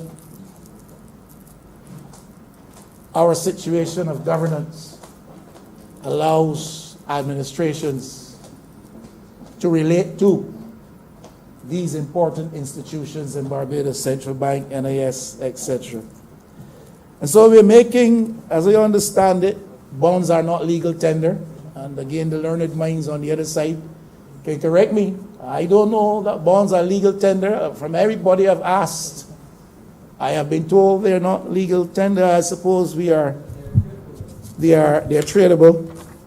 But I don't know that I can go in the shop on Bank Hall and buy some Milo with it. But I suppose we are giving legal tender quality and character to these bonds, notwithstanding any enactment to the contrary. For the purpose of this act, a portion of public officers' commandments may be paid in bonds with the consent of the public officer. And the lawyers in here who are very well schooled and who make absolutely no mistakes about anything will tell us that they are established under law as being legal tender, because the government does not want to engage in the practice of making the law in Barbados through this institution and then flouting the law in Barbados through this institution. Mr. Speaker, I have to tell you, my layman's perspective on this is that this is a backhand way of printing money. Hello? I apologize for that, sir. I normally speak like that, and that's a bad habit I have. Hello? That's not, I apologize. But I have to tell you, my layman's mind tells me that this is a backhand way of printing some money. So we criticize the other administration for printing. But we seem to be, yes, I did too. So we seem to be doing a similar thing, a backhanded way. Because the central bank is now being asked to pay public servants wages.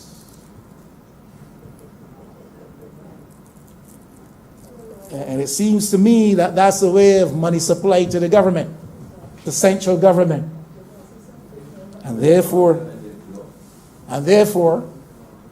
you may be printing some money without being bold enough to admit we need to print some money, or being constrained by your arrangements with the IMF or by your own action in this parliament of limiting your capacity to make recourse upon central bank supply. So you're caught in a situation where you can do it through this backhand way and you print the money. That makes it, Mr. Speaker, that makes it a forced instrument upon the Central Bank of Barbados. That makes it a forced instrument upon the Central Bank of Barbados. So this printing of money, backhanded way through the Central Bank, is being passed off as investment. Mr. Speaker, All member precious, right? on a point of order, Mr. Speaker, I really cannot sit down here and hear the honourable member continue to mislead the House. This is not printing of money. This is not an increase in the money supply of the country. It is no change in the money supply of the country, so it's not printing of money. Mr. Speaker, if a government issues treasury bills, and Royal Bank or CIBC or RBTT or any banking institution buys those, it is not the central bank that's producing, that is buying them. It is another institution. And this bond is just a longer lasting than a treasury bill, that's all it is. It is not the printing of money. The honourable member is misleading the House. He should, I would ask, Mr. Speaker, that it be struck from the record because he's misleading the House. Continue on, Yeah, I know that you would deal with that in the appropriate way, Mr. Speaker. I like to engage my honourable friend from Christchurch.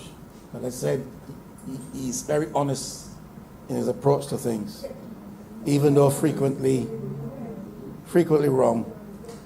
But I want to know what would happen. I want to know what would happen if these bonds are not taken up out there on the market. I want to know how civil servants are going to be paid. I want to know how civil servants are going to be paid if these bonds are not taken up. The ultimate responsibility then is reposed with the central bank to honor central government's liability to public servants. I'll tell you something, that's a real danger. It's not only about printing money, it's a real danger for public servants if these bonds are not taken up. Because the government has given the assurance, if you opt out, once we have opted you in, if you opt out, we will still issue a bond in your name and you will be paid immediately through the Central Bank of Barbados. Oh yeah? And if the Central Bank is not able to get those bonds traded, Mr. Speaker, what happens?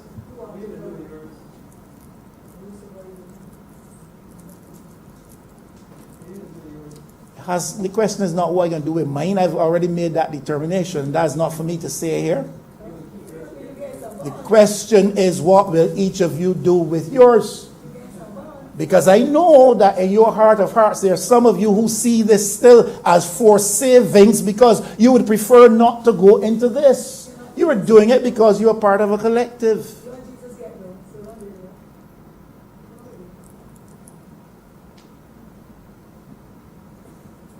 You're doing it because you are a part of the team, a part of the collective.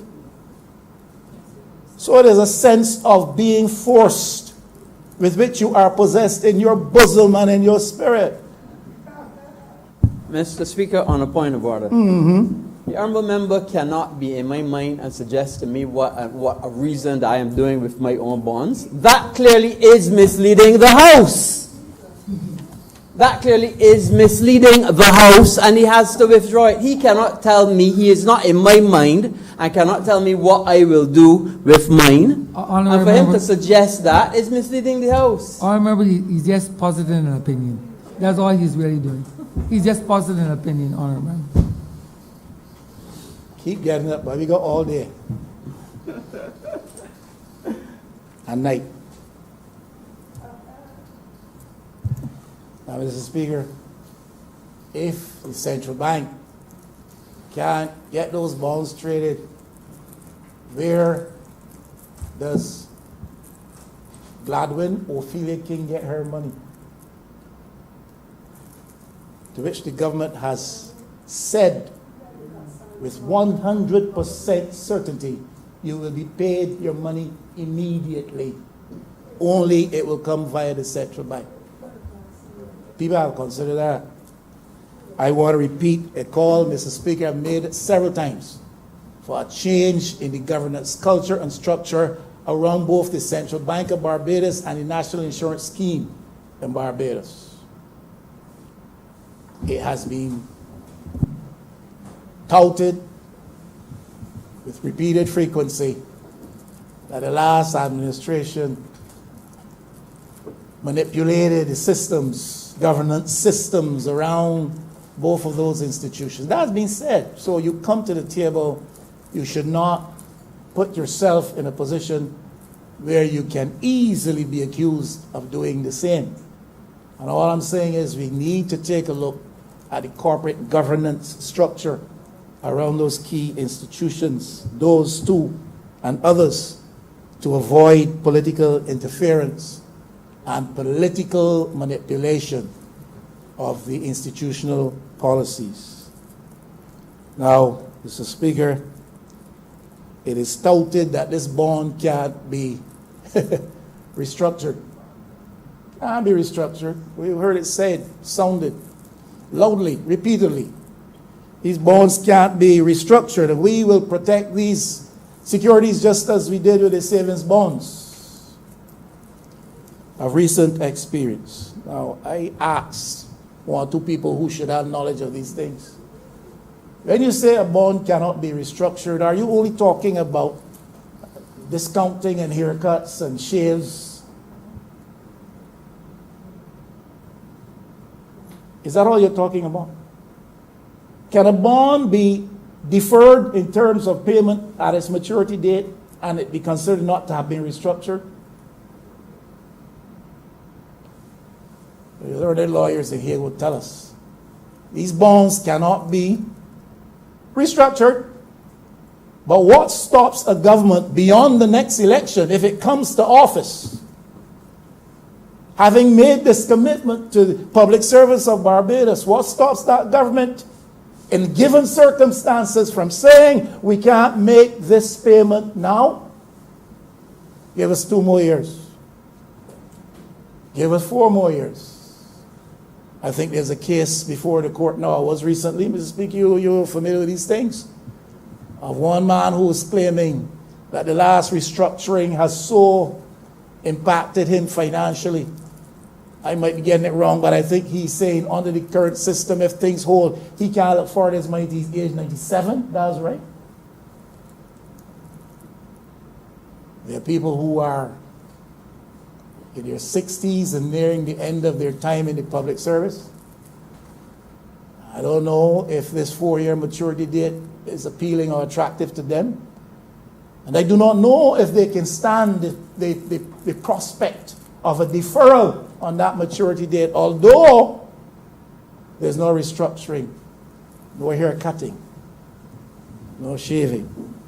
These are things that have to be considered if the full picture is to be painted. Now, there's some who say that this government needs to be very reflective of the last arrangements negotiated with the IMF that allows us to reduce the primary surplus fiscal target from 6% to 1%. And that makes not a lot of sense, especially in a context where many other countries negotiated for better positions than that. And that we should have negotiated to a position where we could carry a small deficit. And that because we did not do that, we find ourselves faced with situations like these, where we have to shave the public service wage bill, shift it into capital projects to get a few things going so we can get a few people back to work. If you're going to tell the story, tell the whole story. If you're going to paint a picture, paint the full picture. I see that as my role to help to do that. Now, if you check, my friend, the Auditor General's report, there's something that has to be explained. We come back to that, and maybe I'm getting it wrong. I'm not an economist. But you check the current Auditor General's report. I know we have focused on the fact that $1.4 billion in wastage or whatever around BWA. We focus on that. Last week when we talked about CBC, we talked about a small amount in receivables that not properly accounted for. That's a small thing. But our General's report suggests that government has overstated its revenues. Now, I look forward to that being discussed and explained. I don't pretend to fully understand that. But it seems to me the Auditor General is saying that government overstated its revenues on last year. If you overstate your revenues, you can present a better picture than the reality actually should reflect. And you can overstate your revenues to make your expenditure side look better. Now, these are realities. These are realities with which we have to come face to face. So I really want to move on. I'm not sure about the role of the central bank. I don't know about the legal basis for paying people with bonds and that type of thing. I was reading some of the contributions of Arabara to debate in this chamber. Of course, not in this building. And one of the things he was saying, the administration of 71 to 75, that people should be paid in the coinage of the rem. People should be paid in the coinage, in the currency of the rem. I don't know that bonds before today constituted part of the currency of the rem. A couple of questions, Mr. Speaker.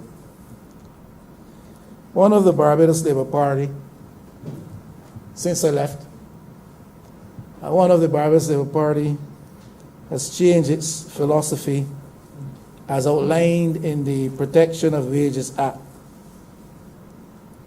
Taken their position, has changed their position relative to the Democratic Labour Party's attempt to cut salaries, make adjustments on salaries, and the position the party held on the constitutional amendment to public servant salary. You know that Mr. Prime Minister Sandyford wanted to offer bonds? Did offer bonds. A lot of people forget that. The government of the day tried to use the mechanism of bonds instead of cash, and instead of pay cuts. And it was debated down by this administration, who held fast to policies authored by people like Bradley Adams to ensure that people's salaries and wages were not messed with, that unscrupulous employers could not pay people in kind rather than the currency of the rem.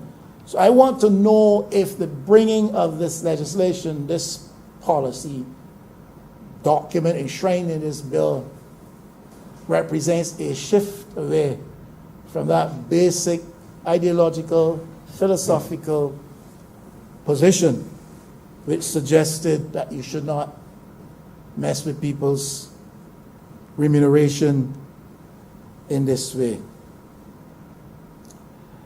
Sandyford wanted to reduce, as I think I intimated earlier, his expenditure bill by $114 million. He wanted to do it at a time when there were no foreign reserves available to Barbados, hardly. There are now $2 billion in foreign reserves, of which the country boasts and the government boasts. So the negative impact on tourism will diminish the earnings to which we had become familiar in recent years. The negative impact of the COVID experience will diminish those earnings. So you may see a dramatic slowdown in the earnings of foreign reserves. And that begs for me the question as to why, if that's the case, you want to use what level of financings you earn by shifting away from wages to put it into the type of construction that in part facilitates tourism and its re-emergence. When that re-emergence is very much in doubt, you will create further leakage. Construction relating to fisheries development could have been considered. Construction relative to weather resilience infrastructure could have been considered. But the emphasis here is on shift the money from civil servants, put it in capital works, facilitate tourism projects to hopefully get a few jobs. And I'm not too sure that that is a strongly put case. Now, Mr. Speaker, before I weary you, before I weary you, I've already wearied them. Before I weary you, let me say a couple of things. The 1991 debate on salary adjustments in Barbados, and these are from the Hansard of Parliament. Here's the chief spokesperson for the Barbados Labour Party. The government of the day is attempting to adjust civil servants' salaries. It had offered the mechanisms of bonds that had been shouted down. It has been so pushed into a negative financial position that they have to cut civil servants' salaries. That's the debate. Here's the chief spokesperson of the Barbados Labour Party. This is a declaration of hunting season on the poor and the middle class. This government does not want to be accused by its own voice in those terms. And so what is a cut by any other name is brought before the public servants of Barbados and passed off as an investment, when in fact it is a loan which taxpayers will have to pay later.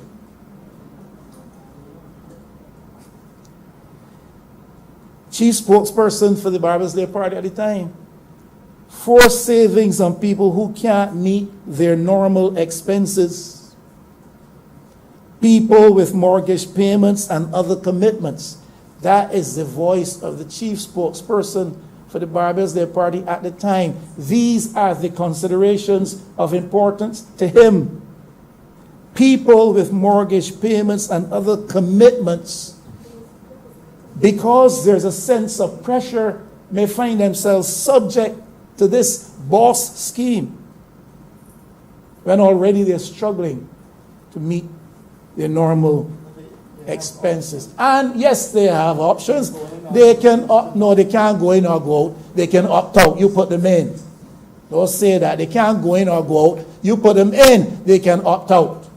And they have options, and they can opt out and be paid by the central bank. And along will come, Mr. Speaker, along will come the vultures of this world and snap up those bonds at 5%.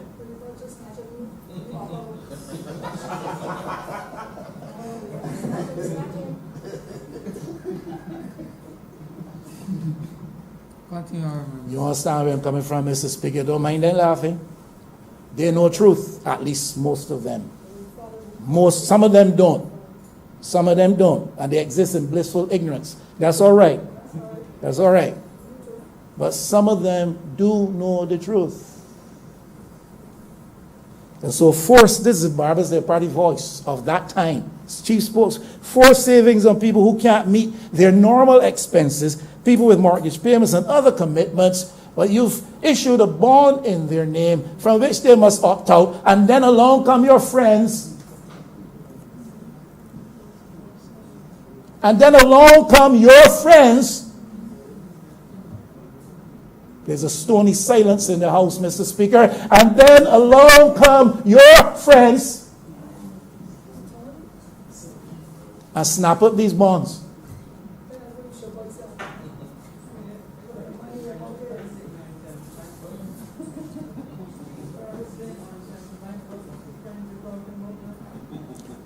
Because here's the context. Here is the context. Here is the context. Here is the context in which these. On a point of order. On a point of order. Honorable Precious West. The honourable member is now totally not only misleading the House, but he's also misleading himself and seeking to mislead the public of Barbados. In the early part of his speech, he made it clear that the central bank is holding the bonds. Now he comes and tells us that our friends are going to claim the bonds. Which one is it? Is it friends claiming the bonds, or is it the central bank owning the bonds? He cannot have it both ways. He is continuing to mislead the House, and it should be struck from the record. Continue, Honorable. This honorable gentleman is a Barbados scholar, you know. I give way to his brand of wisdom any day. The context. How should I deal with it? Honorable, continue. You're telling me not to deal with it, Mr. Speaker? Member, continue your speech, sir. Because I do not understand why he should think that these two things are exclusive the one from the other. Anyhow, he is a Barbados scholar. Now, the context of these forced savings, of which that voice of that party then in 1991 just spoke, of people struggling to make ends meet, struggling to pay their mortgages, etc. People feeling a sense of being hunted because the season has been declared upon them. The context of these forced savings that we're discussing now: increased taxation,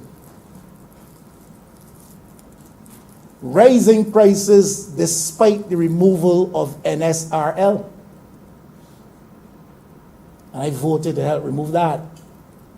But raising prices despite that. Increased water rates and garbage rates. that public servants have been complaining about: increased bus fares, increased bank charges, health levy, fuel pump increases that the transport sector has been complaining bitterly about, online transaction charges.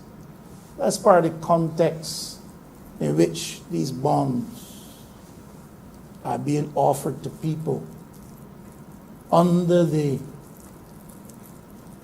basis, let me be charitable, of saying to them, this is an investment, and 4 years down the road, 5%. Here is the context here, you know. So the civil servant, public servant, who feels a sense of pressure, who feels a sense of vulnerability and exposure to the system, and feels therefore compelled to sign on, or not to sign out, I should say, because they already signed on. There's a context in which it's happening, you know, Mr. Speaker. The Prime Minister has spoken of this as an investment. Well, I don't think she mentioned it today, but certainly she's mentioned it before, and others, I'm sure, would tout that point today, that this is an investment. I asked the question earlier, if it's really an investment opportunity for Barbadians, why only 14,000 public servants out of 130,000 workers in Barbados, at least before COVID? Why only 14,000 if this is such a useful investment? Answer, there's a simple mechanism to help government get from point A to point B. That's government's interest. But they have to sell it. So they label it investment and change the name from forced savings to boss scheme. Hey. Now, I just asked why 14,000 out of 130. Let me go back again to the debate of 1991. And another voice out of the Barbados Labour Party at the time. Of the 100,000 workers in the country, why were only 23,000 public servants targeted to make the sacrifice required then? Prime Minister began today by talking about how noble a sacrifice and a cause this is that we're serving, and how Barbadians come together in such a way to respond to this without much cajoling, that it almost brings her, she said she was proud, I shouldn't say it, but almost brings her to tears.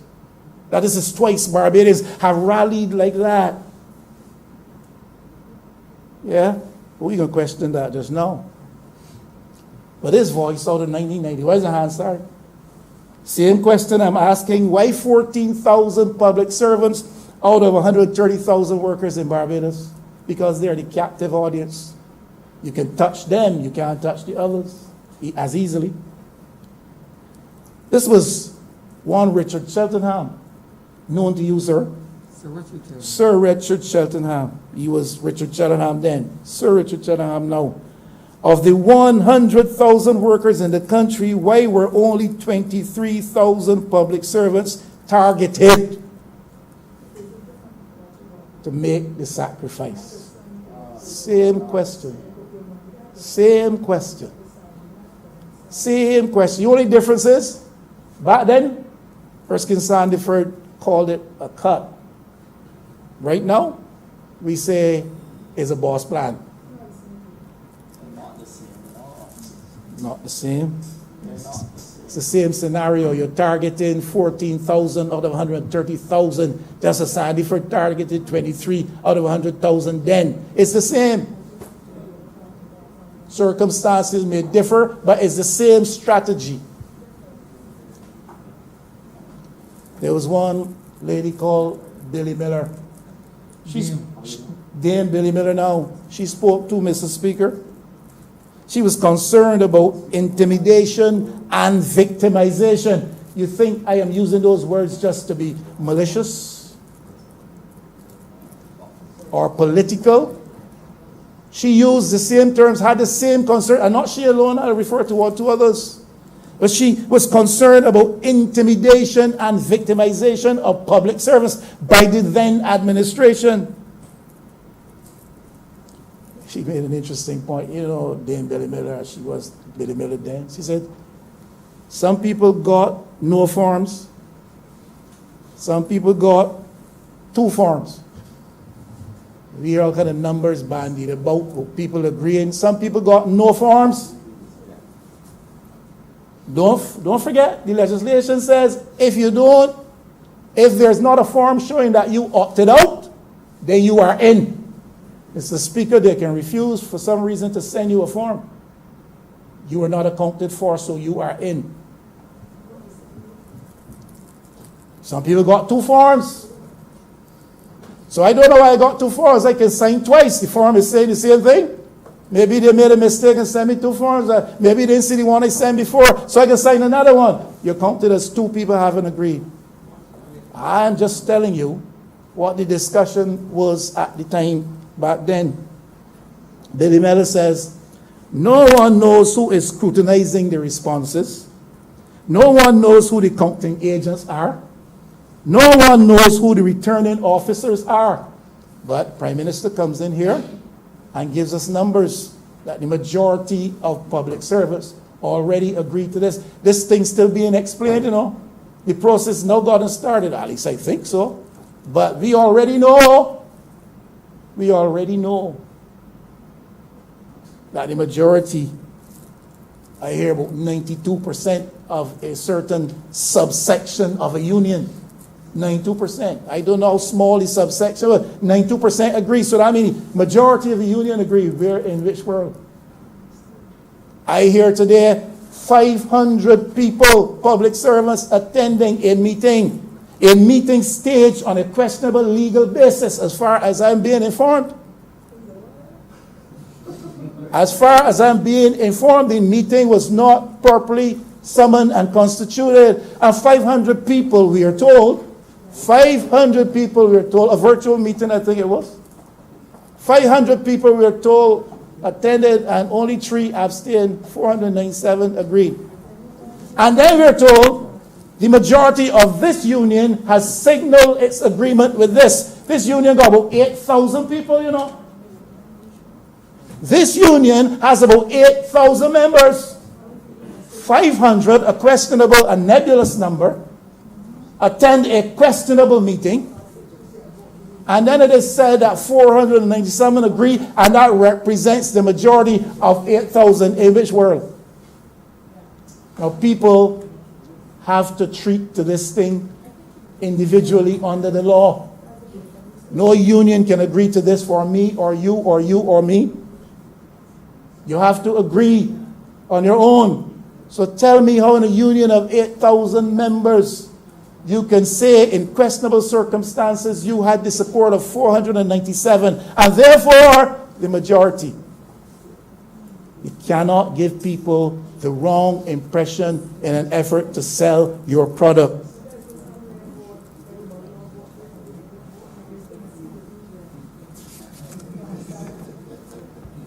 There's a guy called David Simmons. He's now Sir David Simmons. It seems as though you get these titles when once you've said the right things in the Parliament of Barbados. Yeah? One fella called David said, Mr. Speaker, you know, I know when laughter is genuine. I know when it expresses a discomfort and a level of guilt. I know when laughter is an expression, a gesture just to buoy your colleagues. I know, so let them laugh. But the people out there will speak and make their own minds. I said at the beginning, I'm not here to tell anybody don't sign out. I'm simply here to give the added picture so that people can be best informed to make their decisions. Mr. Speaker, sir. Right on the point of order, sir. So we sat down and listened now for an hour and a half to the honorable leader. And I haven't finished yet. The honorable leader of the opposition. I mean, he has unlimited time, of course. He could speak till midnight tonight. No problem, we'll be here. But, sir, I think, sir, that we should still maintain a certain level of decorum in the parliament. And I can't say that, sir, when I was an opposition member of parliament and not now as a government minister, sir. We can't say, sir, a fella called David Simmons, sir. We have to show more respect than that in our own, sir. Sir David Simmons, sir, a former Chief Justice of Barbados, sir. And again, sir, I mean, earlier on he said Sandyford, sir. I mean, sir, is whether you like him or not, sir, Sir Lloyd Sandyford, former Prime Minister of Barbados, sir. If we don't treat ourselves, sir, and people who have made a mark in this country, sir, with certain decorum and respect, who will treat us or anybody else, sir? And so I think, sir, as a minister of this government, sir, I have to raise and say that, sir. A certain decorum must be maintained, sir. It can't be David Simmons and Sandyford, sir. These are people, sir, who have served at the highest level. So I have to intervene, sir. Continue, Honorable. Thank you, Mr. Speaker. Look, I have the highest regard for people who have served this country at this level. I have made public statements to the effect that former prime ministers of this country, and this was with specific reference to Sir Lloyd Erskine Sandyford, former prime ministers of this country have to be treated in a far better fashion than we do. I have the highest regard for Sir David Simmons. I worked with him for a few years as his parliamentary secretary, so there's no disrespect intended over here. The Honourable Member for St. James North has got to be able to understand language and expression. When I say a fella named David Simmons, that is not signaling any disrespect.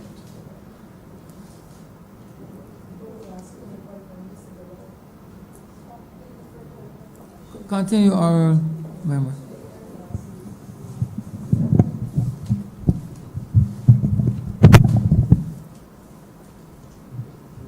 So the Prime Minister does not refer to me as he.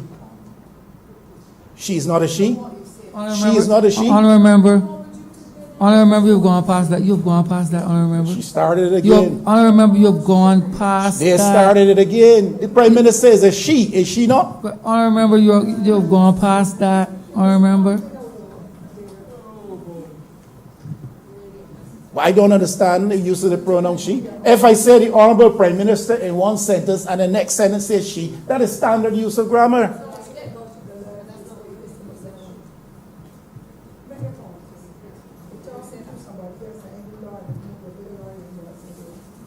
Fellow called Sir David Simmons, but he was not Sir David Simmons then, sir. He was David Simmons, MP then, member for St. Thomas. Member for St. Thomas at that time. You know what he said? He said this. You said 10,000 people support this option for a cut. But that is 10,000 out of 22,000. How is that a majority? That was his concern. You said 10,000 support the cut. But how is 10,000 out of a public service then of 22,000 or thereabouts a majority? And we hear it said in this chamber that 497 people and 92% of some small subgroup of a larger group constitutes a majority of public servants in Barbados. And the support is so overwhelming that it is overwhelming. The more things change, the more they remain the same. This is the same arguments from back then. There was a gentleman called Henry Ford out of Christchurch West, now represented by my learned friend. He's now Sir Henry Ford too. Here's what he said. These are his words. This is Hansard. These are his words. We are coming to see a Burnham-style government envelop Barbados. That's what he said back. This was his concern. We are coming to see a Forbes Burnham-style government envelop Barbados. I pray to God, these are his words, that Barbadians will have the common sense in time to get up and speak out. He was concerned that there were no safeguards for the secrecy of the vote taken by the public workers in this country. He said, I have never known any proper poll or referendum taken on anything anywhere where people had to sign their names. He said, and these are his words, the Prime Minister must know that in a small community such as Barbados, there is the constant fear of victimization. Same concerns 30 years ago. He said further, hear me carefully, paying people in bonds is unconstitutional. Sir Henry Ford became leader of the party in administration today, leader of the opposition, a legal luminary in this country. Hear him. Paying people in bonds is unconstitutional and against the Protection of Wages Act. That legislation was put on the books in 1951 to ensure that unscrupulous employers could not pay workers in other than the coin of the realm, legal tender, as the leader of that party some years ago. He went on, if Prime Minister Sandiford says that public servants have to be paid in bonds, tell him it is contrary to the laws of Barbados. It is also contrary to the Constitution, which established right of protection of property, and salary or money is property. We will fight the DLP legally every step of the way. That is not only Henry Ford, that is Sir Henry Ford. But there was a fella in that parliament then called George Payne, the Honorable George Walton Payne. He spoke then too, doesn't speak now, but he spoke then. He says, this measure undermines the sanctity of the trade union process and the movement, and it raises query about the relationship between unions and political administrations. Same concerns that people have today. This is the Honorable George Payne then, in the 1990s. There is a fellow called Delisle Bradshaw, whom I have here listed as Braddy. There's a fella, and the reason I have him here listed as Braddy, because to me it's a note that carries a sense of endearment. There's a fellow called Delisle Bradshaw, Honorable Delisle Bradshaw then.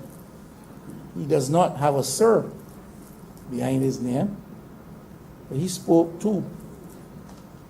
And he also spoke to the matter of concern about undermining organized labor. So he and the Honorable George Payne were on the same page. He spoke about the undermining of organized labor in Barbados. Mr. Speaker, people today are very concerned about what some see as the undermining of organized labor. Labor unions were birthed in a context of struggle. And one of the reasons why the old colonial regimes and the plantocracy interests of the days gone by allowed for labor to organize itself was because it felt that you could the Alderman member said Michael East would know about these things. Where is he? You could institutionalize the struggle. You know about these things, Mr. Speaker. You studied sociology and sociological development and political history, I imagine. So we were allowed to have unions so that the struggle could be institutionalized and straitjacketed so that you could better counter the struggle or retard its progress. There are those who believe that the big process of consultation and social partnership today is being used to retard the impulse of the struggle, to reverse the gains of the struggle of organized labor. That belief is out there. That perception is out there. Honorable, Mr. Speaker, Give it- I raise on a point of order because I believe the honourable member is misleading this chamber and the general public. I have listened to him call the honourable member, Dila Bradshaw, who I know very closely, and has sought to connect certain comments made in a debate, I believe back in 1991, in such a way to this debate as to give the inference that he in some way is not supportive of the current piece of legislation before this chamber. How you get to that? And I would want the record to reflect that my consultations with the Honourable Delilah Bradshaw is nowhere near drawing that conclusion, because in fact he totally supports this particular piece of legislation. And I will go further to indicate to you that in this situation there has been no undermining of organized labor, because just as he, and I want the honourable member would know this, because the said member of this, former member of this chamber, was also the Minister of Labour. And at the time when this debate would have been before this chamber, because I remember walking with him in protest against the salary cut, and I believe the honourable member was there also walking. His references to undermining the labour movement was also because at that time it was clear that the attack was really on persons who were in the public sector. And for that, he would have spoken to the attempts by that administration to undermine organized labor. I want the other member to understand that in the course of reaching to this point today, there has been extensive consultation with the labor movement. Extensive consultation, Mr. Speaker. And the honourable member would do well to not mention persons who are not able to defend themselves in this chamber, but to know that so long as I am here and the daughter of Delilah Bradshaw, I will defend his record. Sometimes I think some honourable members lose a sense of perspective. I am not associating the former honourable member of this chamber, Minister of Labour, Honourable Delilah Bradshaw, with this bill here today in any way. I'm simply drawing parallels out of the debate and the discussion. That's all I said. You can infer what you want. What I said was discussion took place at the time, and part of the discussion parallels with what obtains today. That is, there is a measure of perception that there is an effort on to retard the impulse of organized labor in Barbados. Some people believe that. Never said that the honourable member.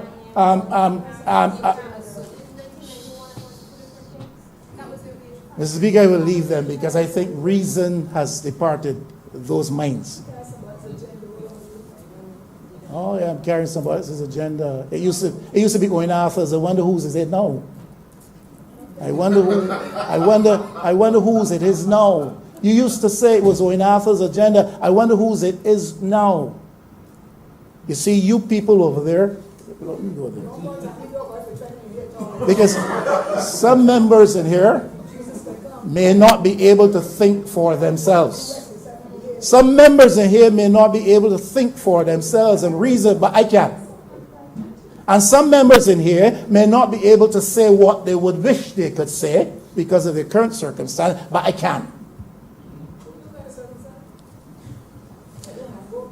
So the feeling was back then, workers should not be used as pawns to achieve the government's ends. Now it is bad enough to use people as pawns. It is even worse and more tragic when in an effort to do so, you seek to fool them.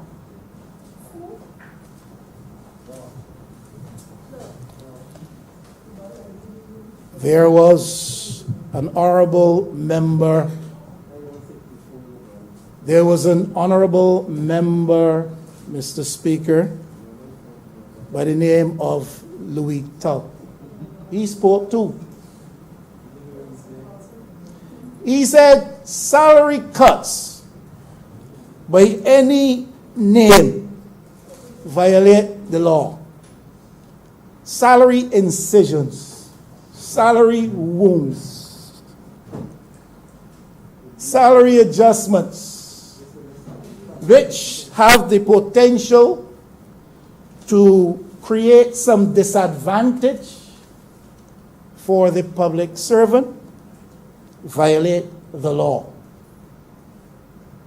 It should be said, the interest rates that you get on these bonds is 5%. You don't get anywhere near that in the bank. It should be said, and it has been said. But it should also be said, the truth is, this is a loan, which when we have to pay it back, we have to charge you. You can't tell me how to speak. Cannot tell me how to speak. Of course, Mr. Speaker, you can always change the law to achieve your aims. You can always change the law to achieve your aims once you have the numbers. And they have the numbers. But challenges to the viability of unionization should be addressed. And there are challenges to the viability of unionization in Barbados, Mr. Speaker. And if this government's eyes are open, they will recognize that there are challenges to organize labor. What the government needs to do is two things. Make sure that the challenge to organize labor does not come from any of their efforts. And secondly, that private capital, which always seeks its own interests with the big aim of profit, will do what it can to marginalize labor. And therefore, the unionization process becomes a part of the target. Mr. Tull also raised the precept of the principle of protection against the Crown. Mr. Speaker, all I'm saying is that there are some dynamics that must come into this discussion, some considerations that must come into discussion, which were very prominent in a similar discussion almost 30 years ago.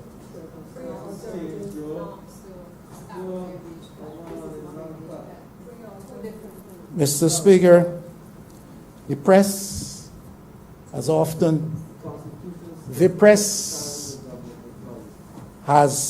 almost with repeated insistence, some members of the press, invited me to comment on the notion that there's a labor leadership sellout in Barbados. I have not commented on that out there. No one has ever heard me state that position. I am not saying it here on my feet in this moment.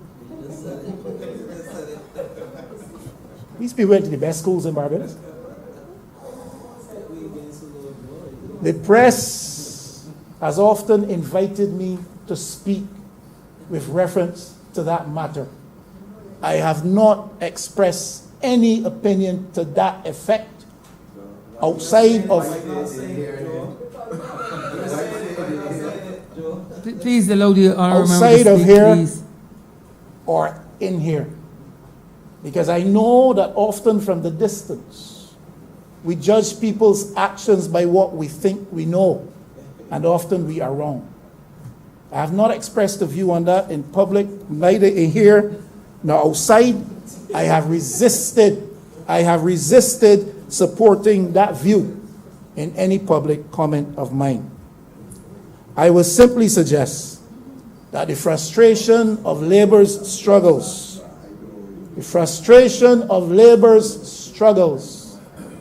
revolves around two things, Mr. Speaker. Historically in the Caribbean and elsewhere, frustrating of labor's struggles revolves around two things. One, the neutering of organized labor by the targeted use of capital's finances in the direction that it politically favors. In other words, private interests support their political interests to try to suppress things like unionization. That is a theory. Historically, that has been the practice. It's investment power, that is the investment power of capital, over administrations in weak economies. That is a second consideration. So private capital favors certain political interests, it supports those interests, and therefore those interests can play back to the interests of that private capital in neutering unionization. They also wield an enormous amount of investment power in weak economies. This government has to be careful that those who come with a powerful investment dollars, whether they're from inside or outside, does not so wield that power that it becomes an agent in the process of neutering the process of organized labor in Barbados.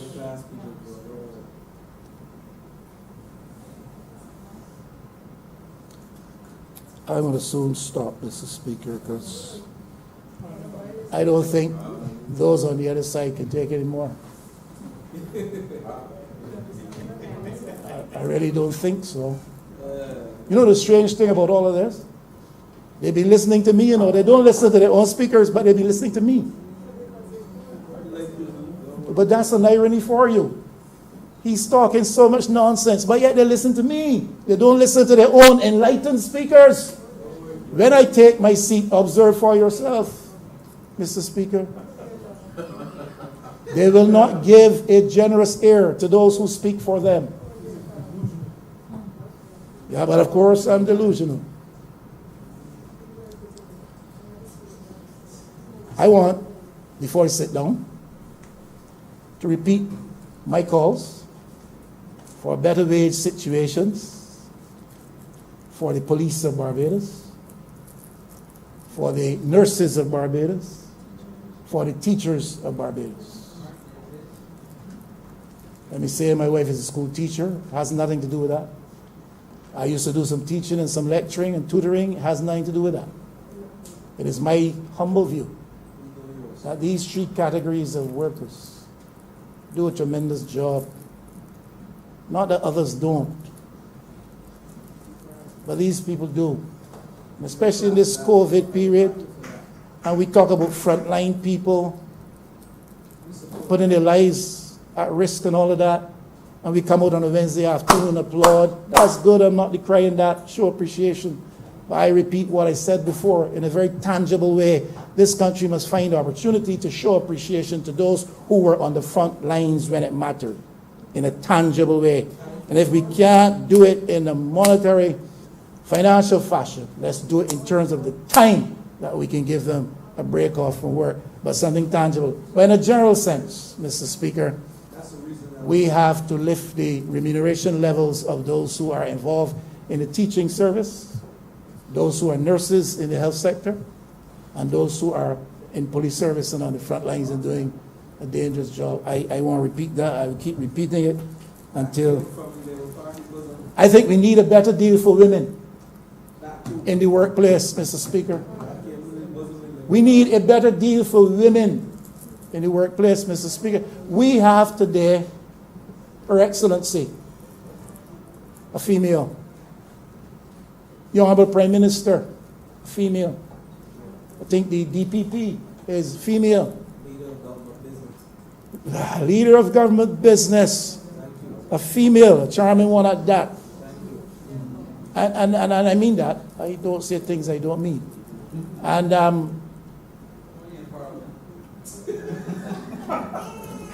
women have been elevated to some positions of tremendous significance across the landscape of this land. And as we ponder that, reflect that, and celebrate that, because it's a thing to be celebrated. We need to remember the multiple numbers of women across this land who face various types of exploitation every day. And you see this COVID situation? I was saying to a colleague of mine, this COVID situation will greatly increase that tendency on the part of some out there to exploit women in this country. We need a better deal for women in Barbados. The time will come when hopefully we can talk a little bit more about that. Let me close with this one, because I can't quote everybody else.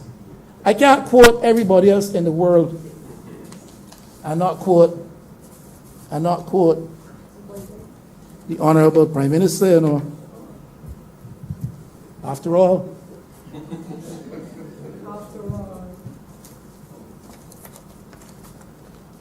sir, this is the debate about the constitutional amendment, reference to salary. Sir,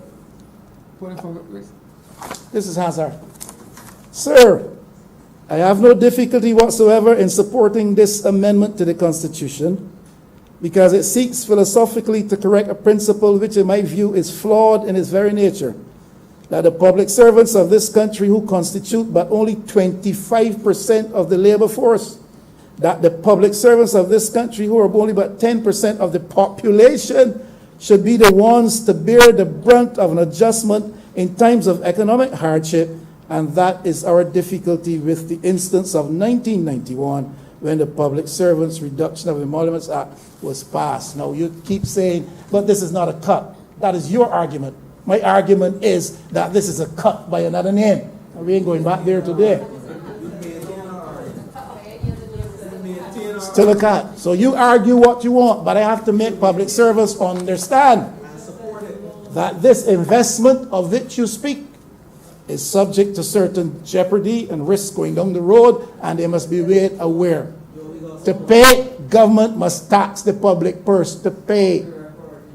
It will be paid in a time probably of increasing inflation. I repeat it because you haven't heard it yet. The value of money changes over time.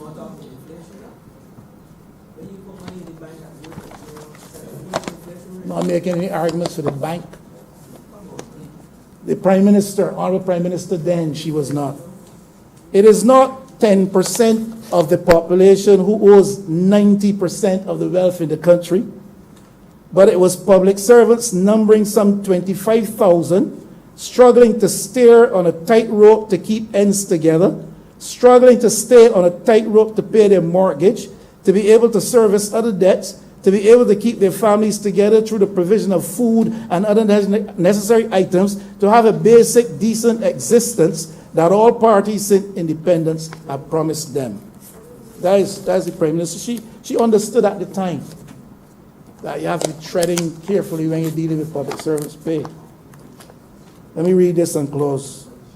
I just wanted to finish, sir, by restating the fundamental philosophical position that divides this Barbados Labour Party from the Democratic Labour Party government, and that is that under no circumstances do we believe as a political party and as a government that a government must use the right to cut its civil servants' salary as a method of economic management in this country.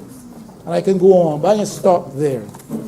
Now the argument I am putting hinges upon how you define this boss scheme. They define it as an investment. That's how they define it. I say if you consider all things about this thing, this is a wage adjustment that amounts to a cut for public servants. Because the value of your every dollar earned in your salary today, in given circumstances down the road, may very well not be the same. I thank you. Honorable Leader of Government Business. Thank you, Mr. Speaker. I think this is an appropriate time for us to cut. And perhaps adjourn, suspend Mr. Speaker until 2:45 p.m. this afternoon. Yeah. The question is that this honorable chamber stands suspended until 2:45 p.m. All those honorable members in favor, please say aye. Those against, please say no. Until the ayes have it, this honorable chamber stands suspended until till 2:45 p.m.